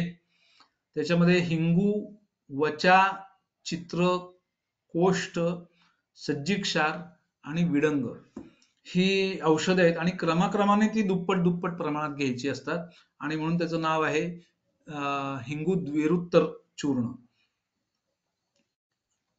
शंख भस्म जर आपण बघितलं तर त्याच्यामध्ये ते क्षारधर्मी आहे आणि त्याच्यामुळे क्षार असल्यामुळे स्रोतोविनाचं काम तर ते करणारच. परंतु त्याशिवाय सुद्धा जर त्याची निर्मिती जर आपण बघितली आणि त्याचं जसं मुस्ता आहे तसंच हे सुद्धा उत्तम जलशोषक म्हणून सांगितलेलं आहे. शंखाचे गुणधर्म जर बघितले तर अत्यम्ल सेवन किंवा मद्यपान असा जर इतिहास असेल तर त्याचा अतिशय चांगल्या पद्धतीने उपयोग होतो. अर्थात या ठिकाणी सुद्धा जर मूत्रकृच्र असं जर लक्षण असेल तर केवळ शंख भस्म न वापरता मी त्या ठिकाणी लघुलोकेश्वर रस याचा वापर त्या ठिकाणी करतो. योग रत्नाकरामध्ये मूत्रकृच्र अधिकारात हा पाठ आलेला आहे आणि लोकनाथ रसासारखाच तो पाठ आहे, त्याच्यामुळे खूप त्याचे चांगले उपयोग आहे. त्या ठिकाणी फक्त पारागंधक कज्जलीच्या ऐवजी गंधक आणि रससिंदूर वापरलाय आणि मग तो कवड्यांमध्ये भरायचा आहे आणि मग त्याला अग्नी देऊन हा रस तयार होतो. त्यात रससिंदूर वापरलेला आहे. क्षारधर्मी आहे त्यामुळे लेखन करणारा आहे. आम्ल रसाचे जे दुष्परिणाम होत आहेत ते दूर करणारा आहे. दीपन आहे आणि अपधात्वाग्नी प्रदीप्त करणार आहे. मग अशी जे आपण उद्दिष्ट बघितलं तर त्याच्यामध्ये हा रस अतिशय चांगला उपयोगी पडतो. वातन लोमन करणारा असा हा कल्प आहे. एकूणच पुरुष विरेचनाबरोबरच मूत्रविरेचनाचाही विचार हा उदर चिकित्सेत आपल्याला प्राधान्याने करावा लागतो आणि त्या दृष्टिकोनातून मग अजूनही काही पुनर्नवा मंडूर सारखं द्रव्य आहे, श्वेतपर्पटी सारखं आहे की अत्यर्थ मूत्रल असं त्याचं वर्णन केलेलं आहे. कदली क्षार आहे, पलाश पुष्प घन आहे, तर यांचा सुद्धा वापर हा त्या ठिकाणी आपल्याला करता येतो. अपामार्ग हे सुद्धा असं द्रव्य आहे, मग ते तुम्ही चूर्ण या स्वरूपात वापरूया किंवा क्षार या स्वरूपात वापरूया किंवा क्षार जल या स्वरूपात, म्हणजे त्याची तीव्रता तीक्ष्णता कशी कमी करायची ते आपल्याला ठरवता येतं. परंतु अपामार्ग हे स्वेदजनक म्हणून सांगितलेलं आहे. पुन्हा या ठिकाणी जो स्वेदावरोध सांगितलाय स्वेदांबू वाहिनी, तर तो त्या ठिकाणी आपल्याला आणि मूत्र विरेचक आणि शोथग्न असे त्याचे गुणधर्म आले. त्यामुळे अपामार्ग क्षार किंवा चूर्ण या स्वरूपात त्या ठिकाणी वापरलं जातं. मुस्ता हे सुद्धा आता मगाशी म्हणलं तसं द्रव्य आहे, तर त्याच्यामध्ये तृष्णा निग्रह मूत्र विरेचनीय अशा गणात ते आलेलं आहे. अपधातूचं पाचन करणारं आणि पर्यायाने अंबु व स्रोतसाचं शोधन करणारं असं हे द्रव्य आहे. याच्या जोडीला एक हे वापरतो मी, तर ते म्हणजे अग्नितुंडी कुचल्याचा कल्प आहे. बऱ्याच वेळेला हे आमपाचनाचं तर काम करतच, परंतु कोष्ठातील आमाशय किंवा पक्वाशय हे जे अवयव आहेत तर आंत्र आहे, तर या अवयवांचं जे स्नायू शैथिल्य आहे तर हे दूर करण्यासाठी म्हणून त्याचा फार चांगला उपयोग होतो अग्नितुंडीचा. म्हणजे जर आपण बघितलं तर बराच काळ ही तन्यता असते उदराची किंवा त्वचेची उदराच्या, आणि कित्येक वेळेला उदराच्या जोडीला अम्बिलिकल हर्निया आंत्रवृद्धी हे लक्षण हमखास बघायला मिळतं. तर त्यावेळेला सुद्धा तो होऊ नये म्हणून सुद्धा पट्ट बंधनाचा उपयोग खूप चांगला होतो. म्हणजे तो सुरुवातीपासून जर पट्ट बंध ठेवला तर अम्बिलिकल हर्निया होत नाही, पण नंतर जर झाला तर त्या ठिकाणी ह्या अग्नितुंडी सारख्या द्रव्याचा हा फार चांगला उपयोग त्या ठिकाणी आपल्याला दिसून येतो. चंद्रप्रभासारखं द्रव्य सुद्धा क्लेदनाशक करणार आहे, परंतु अवयवाचा शोध दूर करून त्या ठिकाणी रसायन किंवा बलवर्धनाचं काम करणं, अवयवांची ताकद वाढवणं हे काम चंद्रप्रभा त्या ठिकाणी करतं. अर्थात ते विचार करून सामपित्ताचं पाचन करणे, प्रवृद्ध निरामपित्ताचं शमन करणे, रक्तातील वाढलेली उष्णता कमी करणे, रक्त आणि मज्जा या धातूंचं प्रसादन करणे आणि यकृतावरील ताण कमी करून त्याचं कार्य सुधारणं, या वेगवेगळ्या अवस्था आणि लक्षणं यांचा अभ्यास करून आपल्याला बऱ्याचदा द्रव्य ही आपल्याला निवडावी लागतात.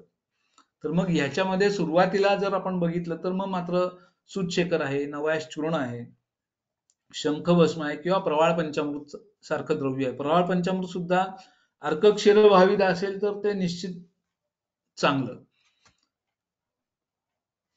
भृंगराज आहे, अपामार्ग आहे, तर ही द्रव्य आपल्याला सुरुवातीला निवडावी लागतात आणि मग नंतर जसं सामता संपते आणि निरामपित्त असतं, तर मग त्यावेळेला मात्र चंद्रकला, विद्रुम, ताप्यादी लोह, मौक्तिक कामदुदा, अनंता अशा द्रव्यांची योजना ही त्या ठिकाणी आपल्याला करावी लागते. पुढे जाऊन ज्या वेळेला आपण चिकित्सा किंवा रुग्ण आपल्याला वेगळे बघतात, तर त्याच्यामध्ये काही रुग्णांमध्ये उदरातील जलसंचिती बरोबरच फुफ्फुसातील जलसंचिती ही आपल्याला दिसून येते.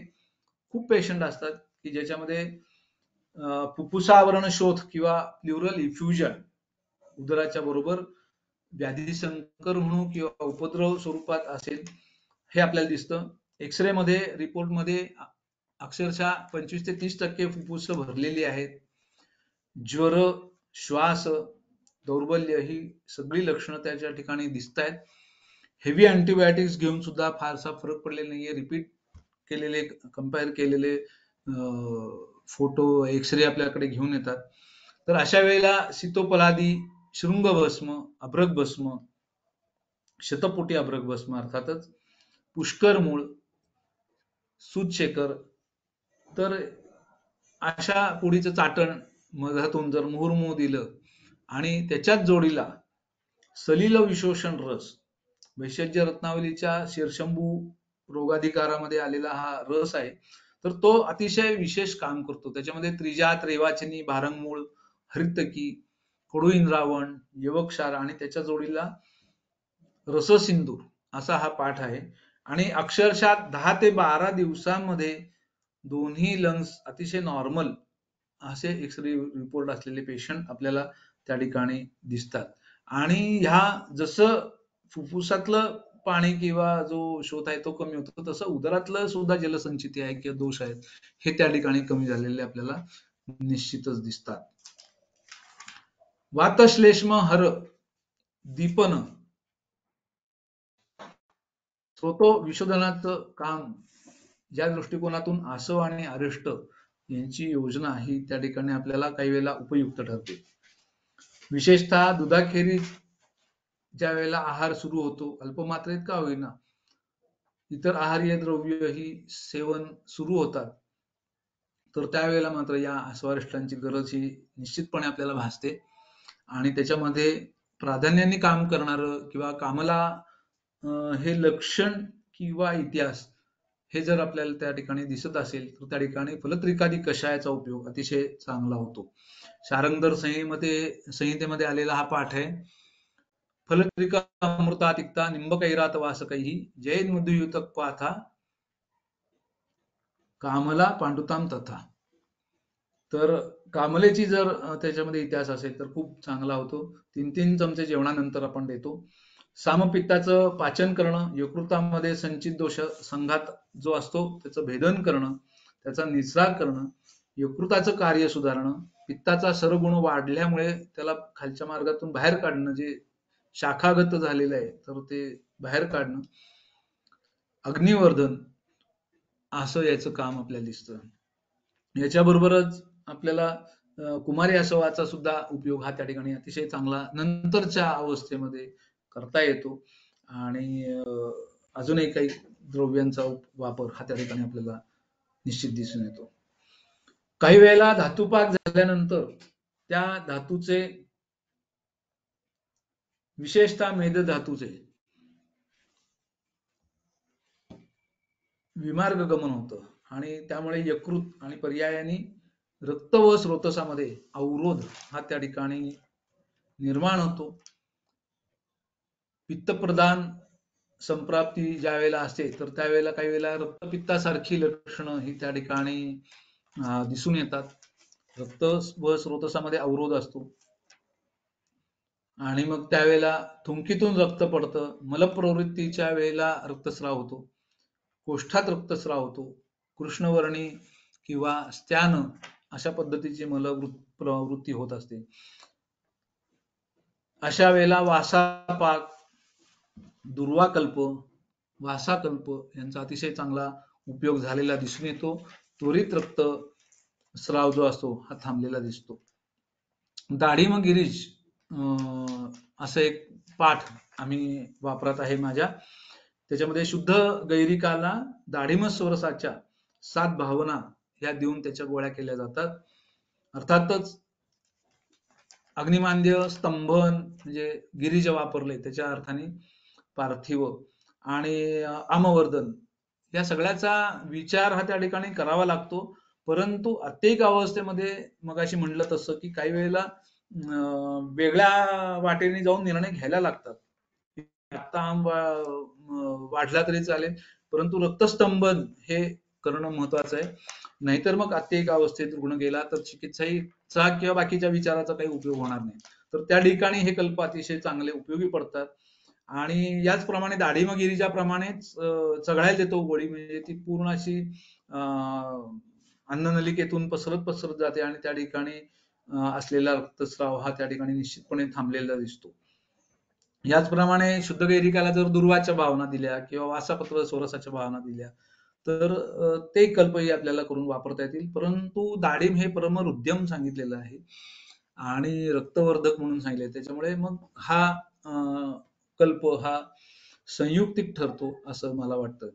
वृंद माधवामध्ये एक अतिशय घरगुती उपाय खूप चांगला सांगितलेला आहे की लोणी, मध आणि साखर हे चाटवायचं, त्याच्यामुळे दाह आणि पित्त शमन होतं आणि रक्तस्तंभनासाठी म्हणून तो सांगितलेला आहे. आणि खरोखर रुग्णाला सांगितलं तर त्याचा उपयोग झालेला दिसतो. अतिशय सोपा पाठ आहे. कुष्मांड हे सुद्धा तसंच द्रव्य आहे. सोरस या स्वरूपात असेल किंवा अवलेह या स्वरूपात असेल, पाक या स्वरूपात असेल, पण रक्तस्तंभन कुठल्याही कारणाने आणि कुठल्याही मार्गातून कोष्ठात असेल, शाखामध्ये असेल, जर रक्तस्राव होत असेल तर तो त्वरित थांबवण्याचं काम हे कुष्मांड अगदी निश्चितपणे करतं. हे मी अनुभवातून सांगतोय. मूत्रद्रव्य आहे, परंतु पुन्हा त्याच्या शीतत्वाचा आणि याचा आपल्याला विचार करायला लागतो. काही वेळेला ही संप्राप्ती अशीच पुढे जाते आणि रक्तस्राव मोठ्या प्रमाणात होतो आणि मग त्याच्यामध्ये मोह, मूर्छा, संन्यास अशी लक्षणं ही त्यामध्ये दिसायला लागतात. मग अशा वेळी मात्र मौक्तिक भस्म, मौक्तिक पिष्टी किंवा मौक्तिक कामधुदा, सुवर्ण सुच्छेकर किंवा प्रसंगी मग हेमगर्भ, महालक्ष्मी विलास यांचं चाटण आणि त्याच्या जोडीला पोषणार्थ म्हणून मग तिक्त क्षीर बस्ती असतील किंवा लाजासिद्ध क्षीराचे बस्ती असतील तर ह्याचा अतिशय चांगला उपयोग झालेला दिसतो. म्हणजे या अशा अवस्थेतून सुद्धा बाहेर आलेले आणि पुढं उत्तम नियत आयुष्य जगलेले अनेक पेशंट मी बघितलेले आहेत. काही कल्प असे असतात की ते आपल्याला माहिती असतात किंवा ते ग्रंथात विशिष्ट रोगाधिकारामध्ये आलेले असतात, परंतु आपण शिकत असताना आपल्या गुरूंच्या वापरात असा जर कल्प असेल आणि त्याचं रोगप्रतिनिक कार्य हे जर आपण बघितलेलं असेल तर हा कल्प आपल्या मनावर एक विशेष ठसा उमटून जातो आणि अर्थातच हा संस्काराचा भाग असतो. आणि असाच एक कल्प म्हणजे वरांग कक्षा. गुरुवर्य वैद्य आवा तथा अप्पाशास्त्री दातार सर यांच्याकडे मी या कल्पाविषयी ज्ञान घेतलं आणि नंतर तो माझ्या वापरात आला. एक उदाहरण म्हणून किंवा असं असू शकतं असं सांगण्यासाठी म्हणून मी या रुग्णाचं वर्णन या ठिकाणी करतोय. बाकी त्याच्यामध्ये अजून खूप अभ्यास करण्यासारखा विषय आहे माझ्या अर्थानं. एक रुग्ण, वय वर्ष 38, वयाच्या 13व्या वर्षी आणि 25व्या वर्षी त्याला 2 वेळाला कामला झाली होती आणि या कामलेच्या काळामध्ये त्याला सरक्त छर्दी मोठ्या प्रमाणावर, त्याचं हिमोग्लोबिन 2 ग्रॅम पर्यंत खाली आलं होतं आणि त्याला भरपूर ब्लड ट्रान्सफ्युजन द्यायला लागलं होतं. त्याला प्लीहावृद्धी म्हणजे जवळजवळ 4-5 अंगुळ प्लीहावृद्धी त्याची, आणि त्याचं जे निदान त्यावेळेला 13व्या वर्षी जे झालं ते असं होतं की कंजनायटल पोर्टल व्हेन थ्रॉम्बोसिस, त्याच्या पोर्टल व्हेन मध्ये कुठेतरी थ्रॉम्बोसिस आणि ब्लॉकेज असल्यामुळे रिव्हर्स प्रेशरमुळे त्याची ही प्लीहावृद्धी झालेली आहे. त्याची वाढलेली प्लीहा ही एक वेळेला कापून काढली होती, की ती खूपच वाढली होती आणि त्यामुळे ती कापून काढली होती आणि पुन्हा ती अंशतः कापली होती आणि पुन्हा काही काळानंतर ती पुन्हा वाढली होती. त्याच्यामध्ये काठिण्य होतं. रुग्ण माझ्याकडे ज्या वेळेला आला त्यावेळेला त्याला उदर प्रदेशात अस्वस्थता, उदरयरती म्हणजे तो सांगायचा नाही मला स्वस्थ नाही वाटत उदरामध्ये. उदरामध्ये सुचिवत वेदना अगदी म्हणजे वर्णन करून तो सांगत होता की मला सुया टोचल्यासारखं वाटतं, सगळ्या अंगात वाटतं, विशेषतः पोटामध्ये वाटतं. आदमान पोट कायम भरलेलं असतं, त्याचं फुगलेलं असायचं आणि जेवल्यानंतर भोजनोत्तर त्याला खाली जमिनीवर बसता यायचं नाही किंवा वागता यायचं नाही. काहीतरी टोचल्यासारखं सतत त्या ठिकाणी जाणवायचं. आलस्य, त्वकरुक्षता, शब्दासहिष्णुता ही रसक्षयाची काही लक्षणं त्याच्यामध्ये दिसत होती. तर ह्या रुग्णामध्ये मी वरांगक क्षाराचा वापर केला. अर्थातच त्याच्या जोडीला पुनर्नवा मंडूर आणि सुच्छेकर हे मी त्या ठिकाणी दिलं होतं. आरोग्यवर्धिनी जेवणानंतर दिली होती आणि अनुलोमन करण्यासाठी म्हणून प्राणदा सैंधव की बाळहिरड्याचं चूर्ण आणि त्याच्यामध्ये सैंधव असला की ते जरा स्निग्धता त्या ठिकाणी येते आणि वृक्षता कमी होते. आणि तसं म्हटलं तर हे आहे अनुलोमन करणारं द्रव्य आहे. तर या पद्धतीने मी चिकित्सा केल्यानंतर 2 महिन्याच्या चिकित्सेनंतर त्याच्यामध्ये आणि 2 महिन्याच्या चिकित्सेमध्ये या रुग्णाच्या मध्ये उदरशूल हा 100% त्याचा बंद झाला.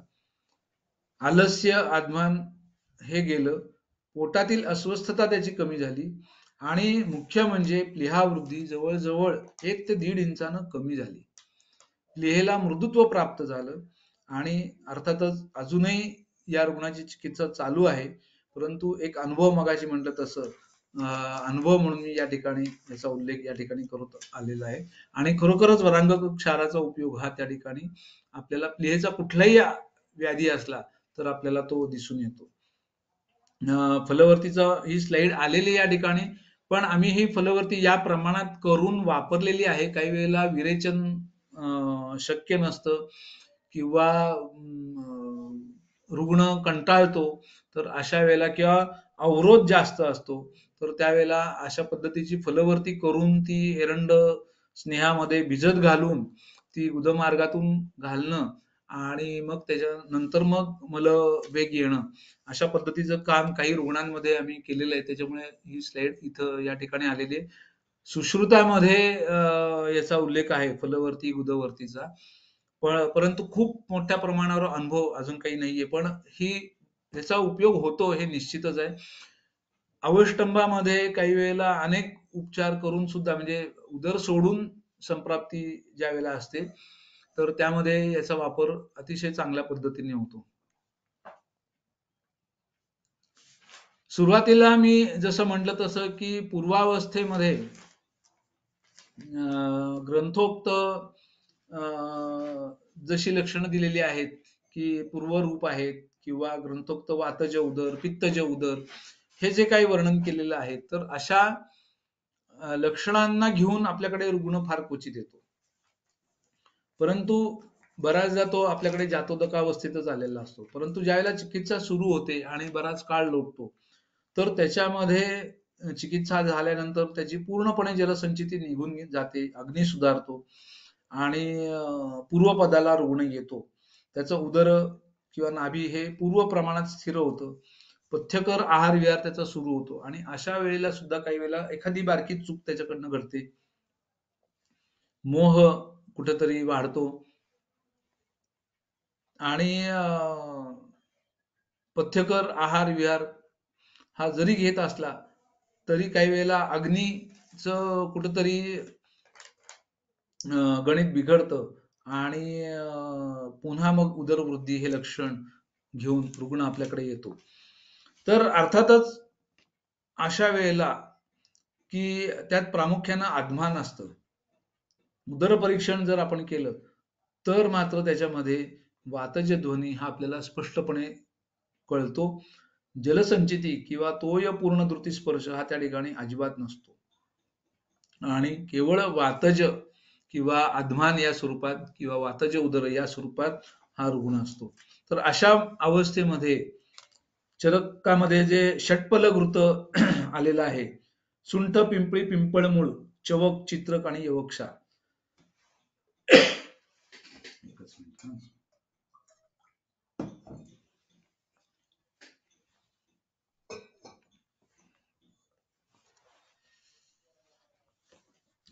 तर षटपल घृत, सुंठ, पिंपळी, पिंपळमूळ, चवक, चित्रक आणि यवक्षार. तर ह्या घृताचा खूप चांगला उपयोग होतो. खरं तर हा राजयक्ष्मा अधिकारातला आहे, परंतु तिथेही जी अपेक्षा आहे की स्रोतशोधन पाहिजे, धात्वाग्नी आपल्याला सुधारला पाहिजे आणि धातूंना पोषण मिळालं पाहिजे आणि त्यांचं बलवर्धन झालं पाहिजे. तर तेच काम या ठिकाणी अपेक्षित आहे आणि त्याच्यामुळे हे षटपल घृत हे या ठिकाणी धात्वाग्नी दीपन, वातानुलोमन अशा अर्थाने या ठिकाणी आपल्याकडे उपयोगी पडतं. माझ्या दवाखान्यात आम्ही वातोदर घृत म्हणून एक पाठ तयार करतो. त्याच्यामध्ये ही षटपल घृतातली औषधं तर आहेच आहेत आणि त्याच्याबरोबर आवाज येतोय का? हो सर. हॅलो, हो सर, आवाज येतोय. हो सर येतोय. येतोय ना? हा, काही हो जणांचा हो मेसेज आला, विचार. ठीक आहे, वेळ आहे ना अजून? हो सर.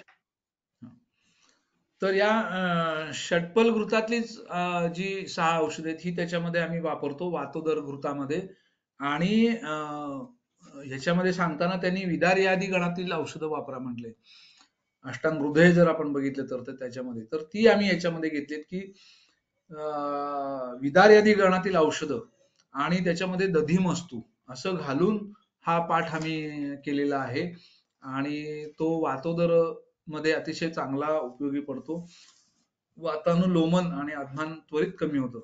विदार यादी गण जर आपण बघितला तर तो हृदय आणि गृहण सांगितलेला आहे. म्हणजे मगाशी म्हणतात तसं एकीकडे शोधन, एकीकडे पाचन, एकीकडे गृहण, म्हणजे सगळी तारेवरची कसरत असते आणि हे करत असताना मग त्याच्यात कल्प तयार करणं एखादा नवीन किंवा शोधणं हे फार त्या ठिकाणी गरजेचं असतं. त्यातलाच हा एक भाग आहे.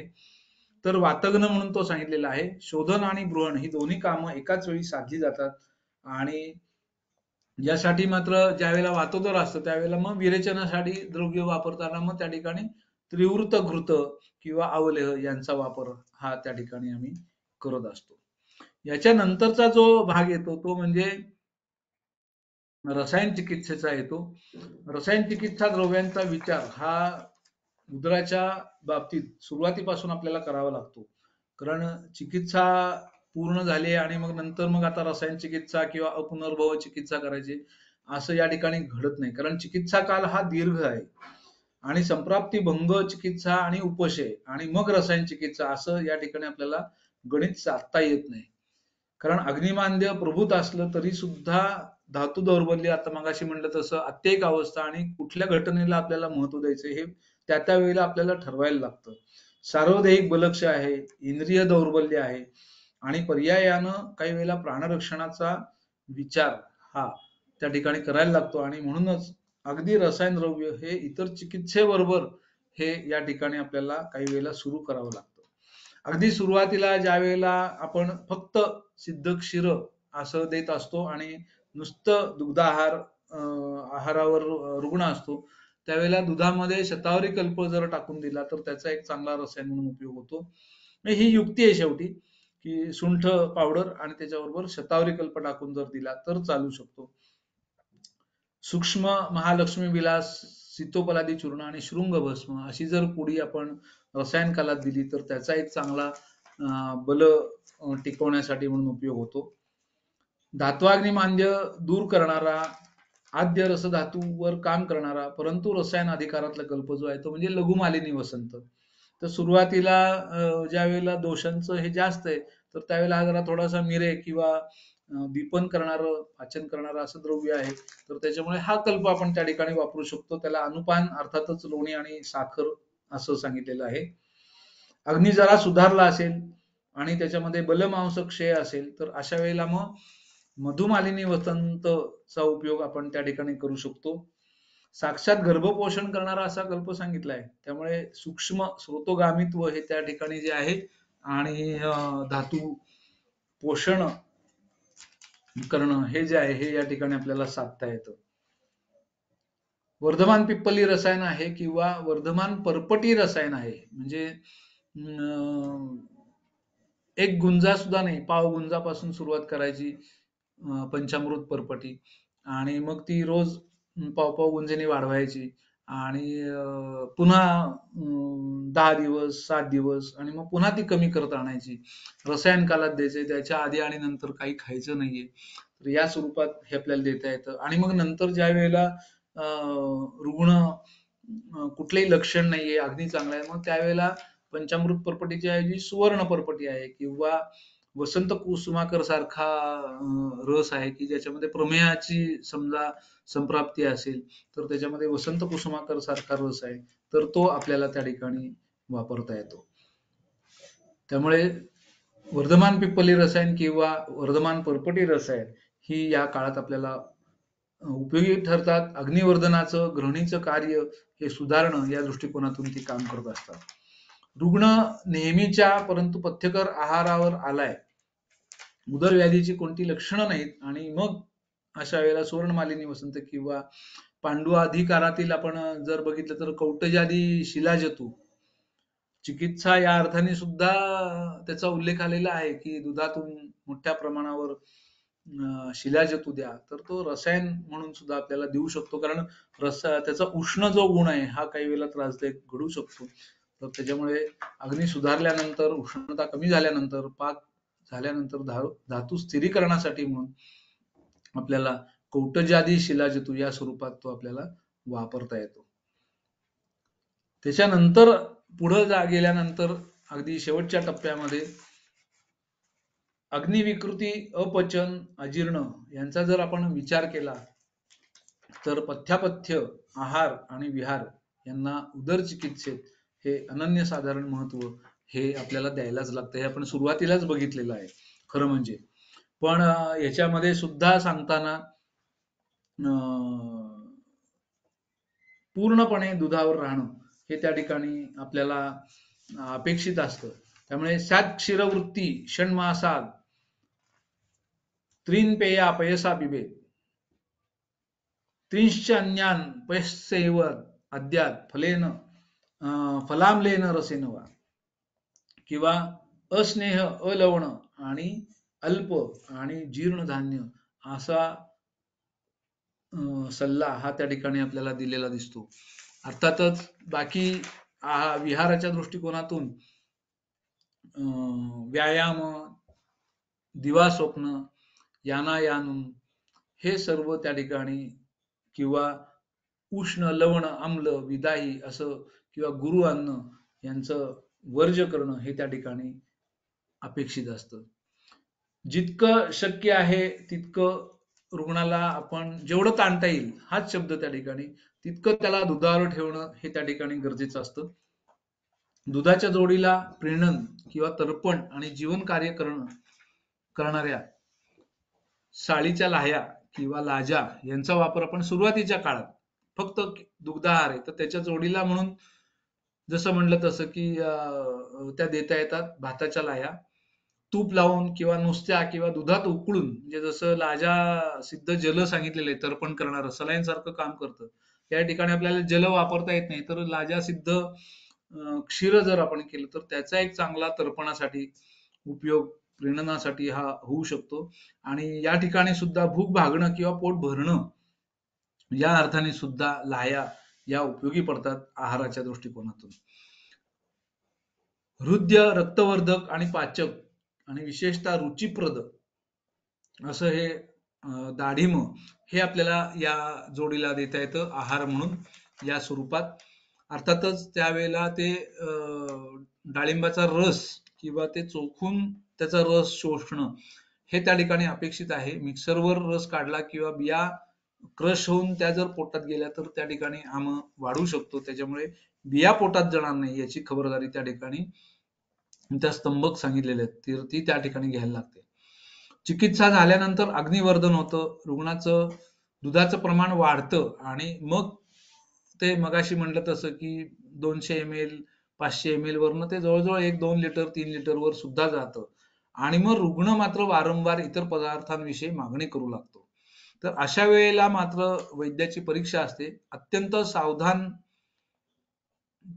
लक्षपूर्वक आणि कमीत कमी आवश्यक तेवढं रुग्णाशी बोलून आपली खात्री पटली तरच काही पदार्थ हे रुग्णाला आपल्याला सुचवता येतात.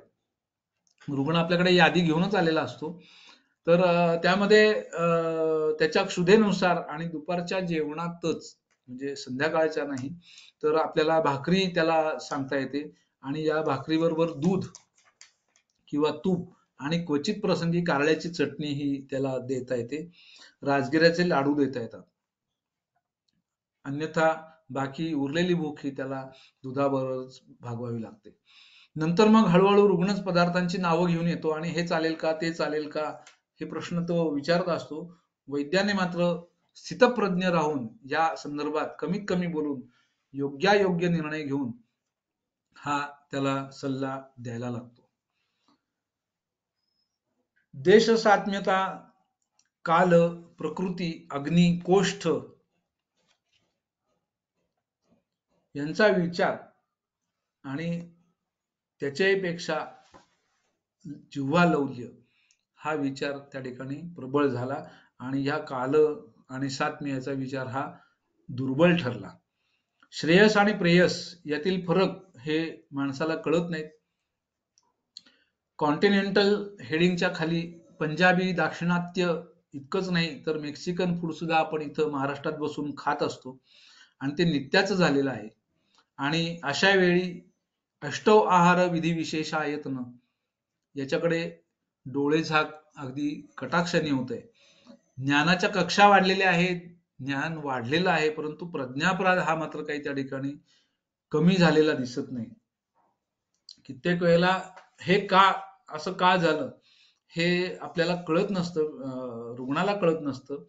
अग्निविकृतीमुळे रोग आहे यापेक्षा सुद्धा रोग झालाय तरच आपल्याला पथ्य पाळायचे हा विचार जो आहे तो सगळीकडे रूढ आहे.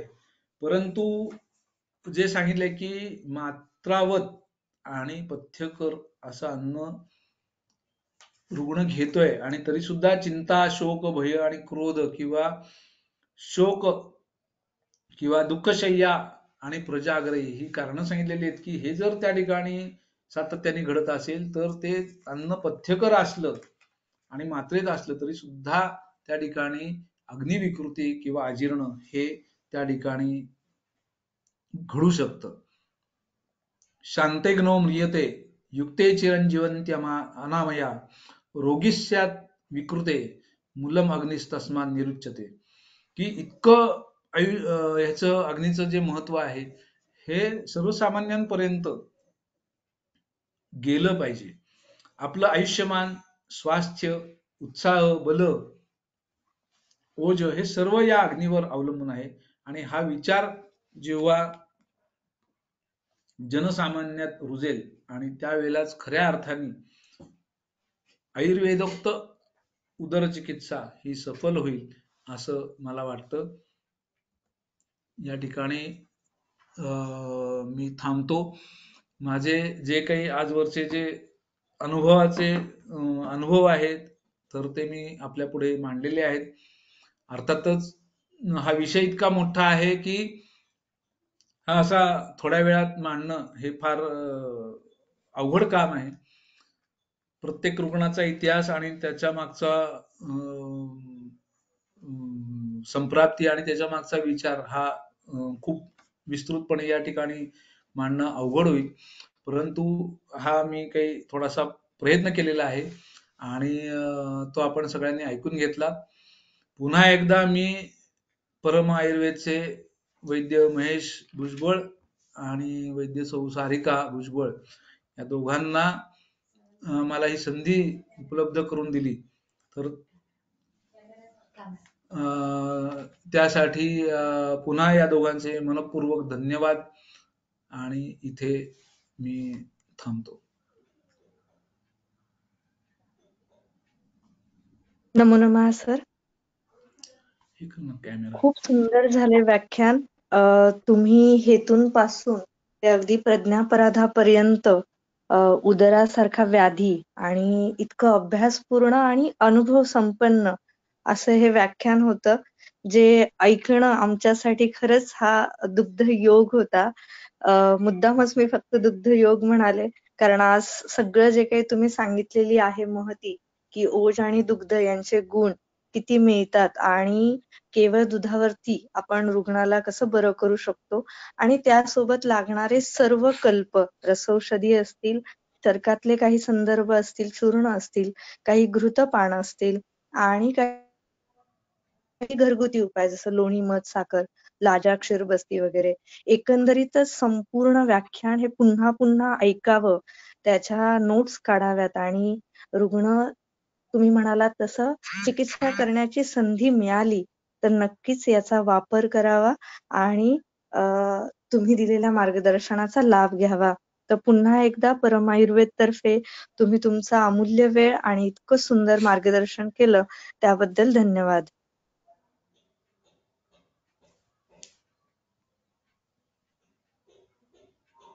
चालेल सर. आता प्रश्न आपण विचारलेत कोणाचे एक प्रश्न आहे. पट्टबंधन नीट न झाल्यास किंवा उशीर झाल्यास कोणती चिकित्सा करावी?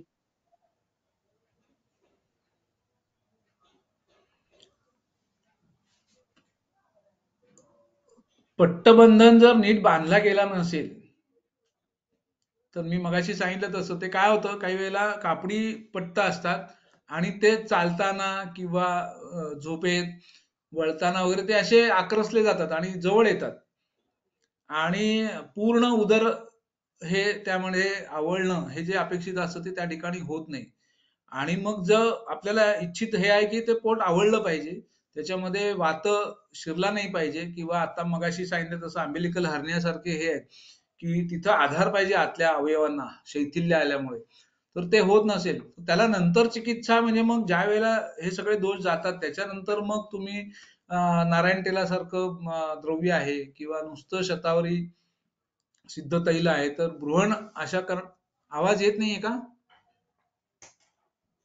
आवाज येतोय? सर आवाज हो सर व्यवस्थित आहे, स्पष्ट आहे आवाज. कोणाचा तरी मेसेज येतोय. त्यांच्याकडेच प्रॉब्लेम आहे. तर अशा ठिकाणी नाही येते, नाही येते.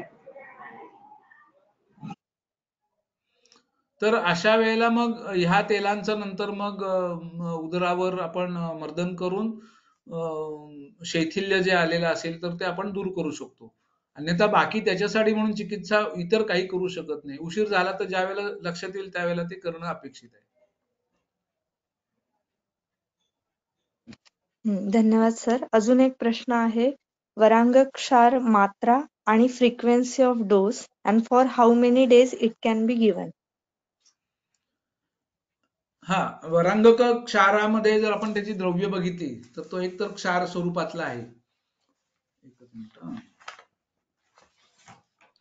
तर त्याची मात्रा तुम्ही म्हटलात तर ती साधारण 100 मिलीग्रॅम खूप पुरेशी होती वरांगक क्षाराची.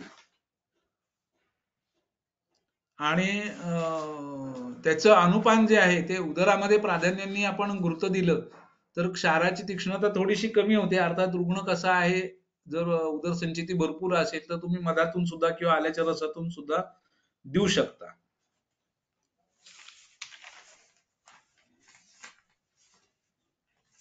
आणि वरांगक क्षार हा क्षार या स्वरूपात झाला पाहिजे, म्हणजे तो काळ्या रंगाचा मशी थोडक्यात या स्वरूपात तो आहे.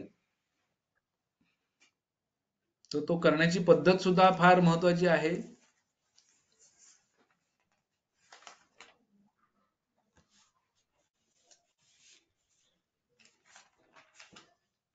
अजून काही शंका आहे? धन्यवाद सर. अजून एक प्रश्न आहे. वातोदर आणि आत्मान हाऊ टू डिफरन्शिएट?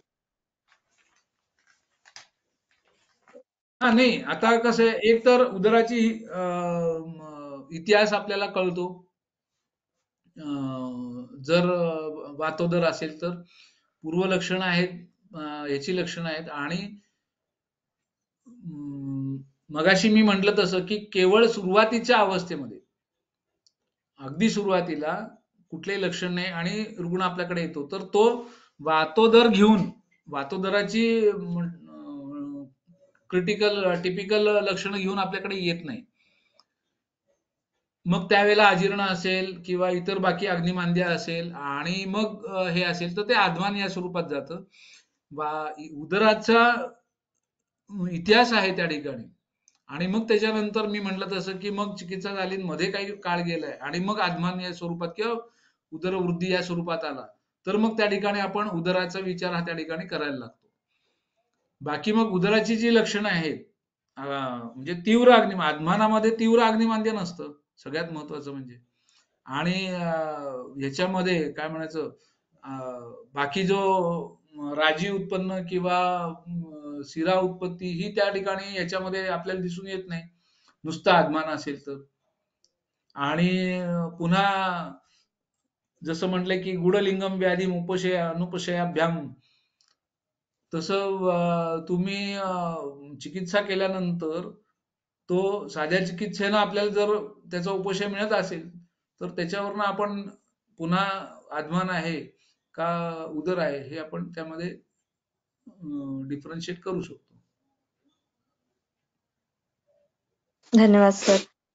एक अजून प्रश्न आहे, सलील विशोषण रस जो आहे तो कुठल्या कंपनीचा उपलब्ध आहे? नाही ते नाही मला सांगता येणार.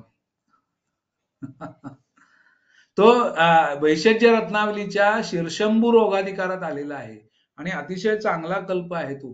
म्हणजे तो आलाय एन्केफेलायटिस मध्ये शीर्षंभू रोगाधिकारात, परंतु प्लुरल इफ्युजन असू दे त्याच्यानंतर हायड्रोसिल असू दे किंवा इफ्युजन सांध्याच्या ठिकाणी ज्यावेळेला कोष्टुक शीर्षासारखे व्याधी आहेत, सांध्यामध्ये कुठेतरी इफ्युजन आहे, या सगळ्या ठिकाणी मी वेगवेगळ्या ठिकाणी तो वापरून बघितलाय आणि खूप चांगले रिझल्ट त्याचे येतात. आणि ते चूर्ण स्वरूपातच आहे, म्हणजे त्याच्यामध्ये खरं काही प्रोसिजर फार नाहीये. ही चूर्ण इझिली सगळीकडे मिळू शकतात आणि ती एकत्र घोटणं हे त्याच्यात महत्वाचं आहे. त्याच्यामुळे कुठल्या कंपनीचं आहे मी नाही सांगू शकणार.